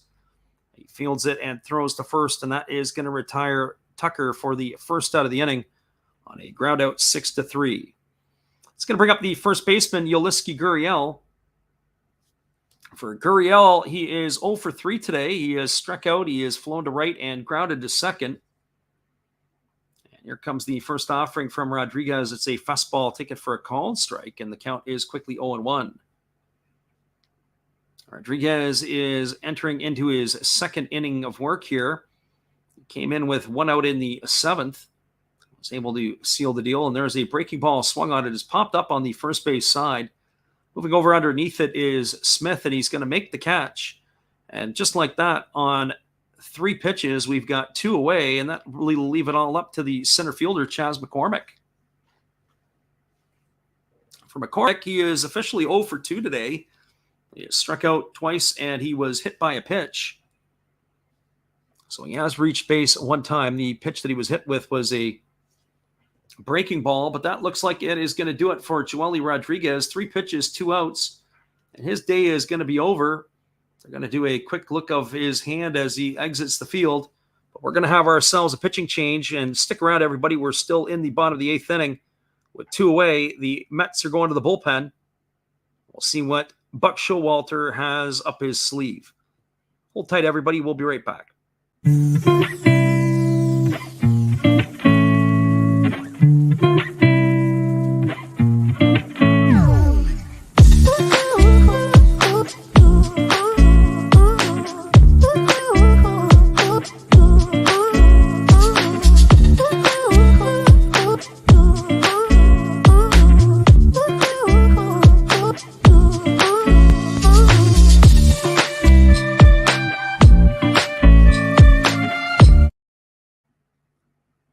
Welcome back, everybody. The Mets are going to the bullpen, and we're going to get you that change in just a moment. We're glad you guys could pop in with us either live or on delay. Here is our friend Dave at Zero Fox. Hey, everybody. Thanks for checking out the game and Last Raps Baseball. This is Dave, Zero Fox Sports Cards. If you like pack openings, baseball, all that good stuff, check us out. Drop a comment on our channel this month to win a mystery pack of cards. All you gotta do is say Last Rap sent you to be entered. And we'll drop a video later on this month announcing the winner. Enjoy the game. Welcome back, everybody. There is a pitching change for the New York Mets. Joely Rodriguez's day is complete. He came in relief in the 7th inning, was able to retire the first batter he faced, and then he clunked Alex Bregman, and then he was able to retire Yordan Alvarez. And then on 3 pitches, he took care of Kyle Tucker and Yuli Gurriel here in the bottom of the 8th. So they are going to the bullpen, are they? And it is going to be Edwin Diaz coming in. So he is normally the closer, but Edwin Diaz is coming in to try to get the final out of the 8th inning. So Diaz on in relief to face Chas McCormick, or scheduled to face Chas McCormick. McCormick is 0 for 2 on the day. He's struck out twice and was hit by a pitch. His average is at .214. So Edwin Diaz into trying to get the final out of the 8th inning, and the first pitch is a breaking ball that is swung on and missed. The count is quickly 0-1. So no balls and 1 strike to McCormick. If you are looking at some of our other stuff on our channel, be sure to check out the Edwin Diaz short that we put up yesterday. Got one of those up there for us, and there is a fastball swung on it, is chopped over to third. They're going to have to hurry to get McCormick, but it's not going to be in time. The third baseman, Escobar, had to barehand it and fire it over to first, but he is not able to make the play, and Escobar is slow to get to his feet after he made the play. That ball was chopped right off of the plate, and they had to wait for it to come down. It played it off of 1 hop. Escobar fielded it, barehanded it, and fired to first. He looked like he was grabbing the back of his left hamstring. It looked like he got his cleats caught. That ball was not close to being in time. And that is going to put McCormick on at first. It's going to be an infield hit. They've got the trainers to come out and look at Eduardo Escobar. So Showalter is having a word with him to see how he is. If he has to leave the game, it'll be the second time today that a Mets player will have to come off because of injury. But he says he's okay, and the trainer and Showalter are convinced he's all right, so he's going to stay in the ball game. He's still walking a little bit gingerly. So that's going to schedule to bring up the catcher, Jason Castro. Castro's had a rough day at the plate today. He is 0 for 3. He has struck out twice and flown out to center. So Castro digs in, batting from the left side with 2 away. Diaz is ready to work, and he kicks and fires. It's a fastball swung on and missed, and the count is quickly 0-1. And when Diaz was acquired by the New York Mets for the 2018 season from the Seattle Mariners, he came over with Robinson Cano. The The big player going the other direction, it was the prospect in Jared Kalenic. There's a fastball swung on and missed, and the count goes to 0-2. Jared Kalenic has had some struggles with the Mariners so far in his career, both last year and this year. He was optioned back down to AAA to try to sort himself out. He is considered a top prospect in all of baseball. There's a fastball that misses down, and the count now goes to 1-2. So 1-2 strikes. Our friend in the living room is in here. He says he had to get ready for darts at the Legion. He says, did he miss anything? It's just a 5-3 ball game right now for the Astros. 4 of the 5 runs came in the first inning. And there is a fastball at 101 miles an hour that Castro swings on and misses. And that is going to do it here in the 8th inning for the Astros. They had no runs on 1 hit. There was no errors and 1 runner left aboard. We're now through 8 complete. We're going to the top of the 9th inning. It is the Houston Astros 5, the New York Mets 3. Stick around, everybody. We'll be back in just a couple moments with the top of the 9th inning. It's the last chance saloon for the New York Mets. I'm glad you guys could pop in and join us today. We really appreciate you all for being here. Good evening, sports fans. I hope you all have been enjoying the game. This is just another message from another Hollis build. I hope that your team is in the lead, but if not, remember, that's life. That's what all the people say. You're riding high in April, shot down in May. But you know I'm gonna change that tune. When I'm back on top in June. I said that's life, and as funny as it may seem, some people get their kicks stomping on my team, but I don't let it get me down, 'cause this fine old world, it keeps spinning around. I hope you enjoy the rest of the game, and if it remains the same, remember, that's life. You want your fill? Go check another Hollis build on YouTube. Last Raps Baseball. Let's get back to the game. Let's go! You know that's life. You know it. One love and peace. Welcome back, everybody. We are moving to the top of the 9th inning. This is the last chance saloon for the New York Mets. They're going to be facing Orion Presley, who is coming on in relief. It is going to be Dominic Smith, Thomas Nito, and Brandon Nimmo. So it'll be the 8-9-1 hitters in the batting order to face Presley, who is 1-1 on the season. He's got 13 saves in 15 attempts in 19 ball games. His ERA is at 2.55, so Presley is going to be the 5th pitcher used today by the Astros. He is looking to close this one out. So Smith, Nito, and Nemo. Just a reminder, after the ball game, we'll give you the out-of-town scoreboard and wrap this one all up. There's a first pitch fastball that misses outside. The count is 1-0 to Dominic Smith. So 1 ball and no strikes to Smith. Smith on the afternoon is 1 for 3. He's got a double. He's scored a run. He's flown out to left, and he has struck out. So here comes the offering. It is a fastball that catches the outside corner. Boy, the Mets haven't been happy with Adam Hamari, and I still don't think they're happy there either, as Smith takes a step back and he's shaking his head. It was probably too close to take. The thing on Presley's fastball is it's got a lot of arm side run to it. It looked like it ran out of the zone. So here comes the 1-1 offering. And there is a fastball swung on and missed.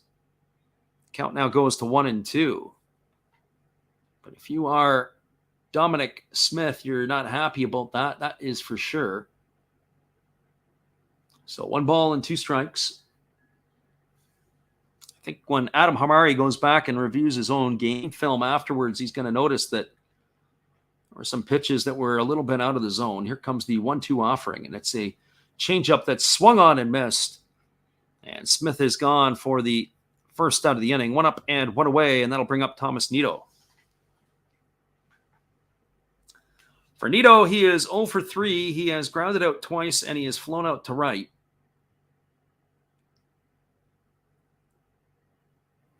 As he steps to the plate, his average has slipped to 219, but it looks like we're going to get a pinch hitter for Nido. It's going to be J.D. Davis. So J.D. Davis on to pinch hit. Davis is batting at .248 on the season. And why not in this situation? He's a better option at the plate than Nido is. He's 2 for 8 on the year pinch hitting. He first pitches a fastball that swung on and fouled away, and the count is 0-1. So no balls and 1 strike to Davis. Mets are needing a base runner. If they can get a base runner on base, they'll bring the tying run to the plate, and anything can happen out of that. It's a 5-3 lead for the Astros with 1 out here in the top of the 9th inning.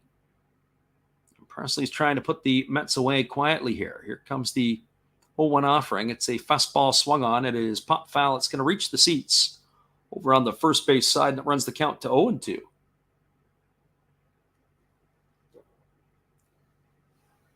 The Astros are on their way to Yankee Stadium tomorrow, as they will take on the Bronx Bombers in a heavyweight battle, the battle of 2 first-place clubs. The Astros have a lead of double digits on the second-place team. They have at least 10 games on everybody. There's a fastball that swung on and fouled away, and the count remains 0-2. The New York Yankees were the first team in Major League Baseball to get to 50 wins earlier this week. Certainly wouldn't have predicted them to be at 50 wins this early. And in fact, I wouldn't have predicted them to be the best team in baseball. I don't know if I really like their pitching staff in October. That's the Yankees, that is. But you got to tip your hat to them because they're hitting their way at any pitching difficulties they may have. Here comes the 0-2 offering. And there's a breaking ball that just misses outside, and the count goes to 1-2. So 1 ball and 2 strikes to Davis. Pitch was pretty close, but it was off the outside corner. It was a good call there by Hamari. As we said, Hamari has struggled a little bit here with the low calls earlier, but that was a good call. So here comes the 1-2 offering, and it is a breaking ball that misses down. That was a slider in the dirt. It's going to run the count now to 2-2.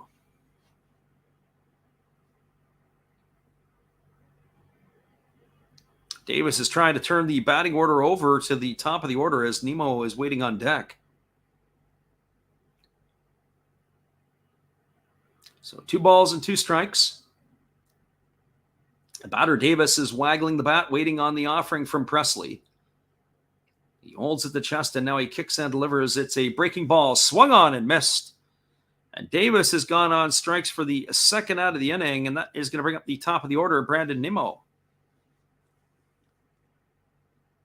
Nimmo today is 1 for 2. He has singled and struck out. He's walked and scored a run, and he's hit a sacrifice fly, knocking in Dominic Smith for the Mets' first run of the ball game. So Nimmo's got his average up to 269. One thing I like about Nimmo is he does handle the bat pretty good, or at least he showed that today. He's also got some discipline. Let's see why they've got him in the top spot in the batting order. So here comes the first offering from Presley. It's a breaking ball swung on. This ball is lifted into foul territory, and it's just going to get down past Alec Bregman. Bregman was playing off the line at third base there. Maybe if he was a little tighter, he might have had a better chance at that one, but that ball is going to get down. So no balls and 1 strike.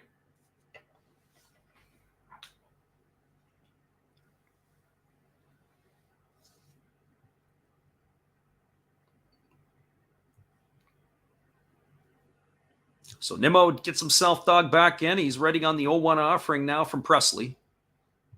Presley checks the sign with his catcher, Castro, and he's ready to go to work. And he kicks and delivers. It's a breaking ball that bounces up to the plate. And the count is 1-1. So 1 ball and 1 strike.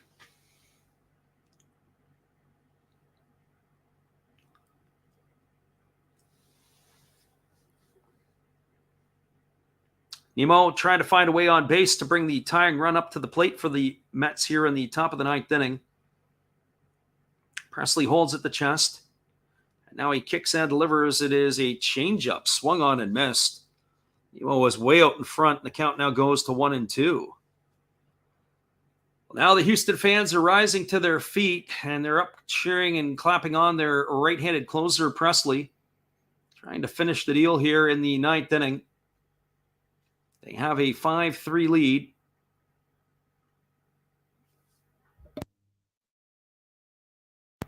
Nemo digs himself into the box. He's waiting on the offering from Presley, who now comes set. He holds the ball at the chest. He kicks and he fires. It's a fastball swung on. It is lined right to the glove of the second baseman, Jose Altuve. And that is how this ball game is going to end. Nemo hit the ball right on the screws, but right to the glove of Altuve, and that's how this one is going to end. So for the Mets in their half of the ninth inning, there were no runs, no hits, no errors, and nobody left aboard. It is a 2-game sweep for the Houston Astros as they're going to finish off the New York Mets 2-0. Stick around, everybody. We'll be back in just a couple moments. We're going to recap the out-of-town scoreboard, and we'll do the recap of this one. But we do appreciate you guys all for being here to check us out. Hang tight, everybody. We'll be right back.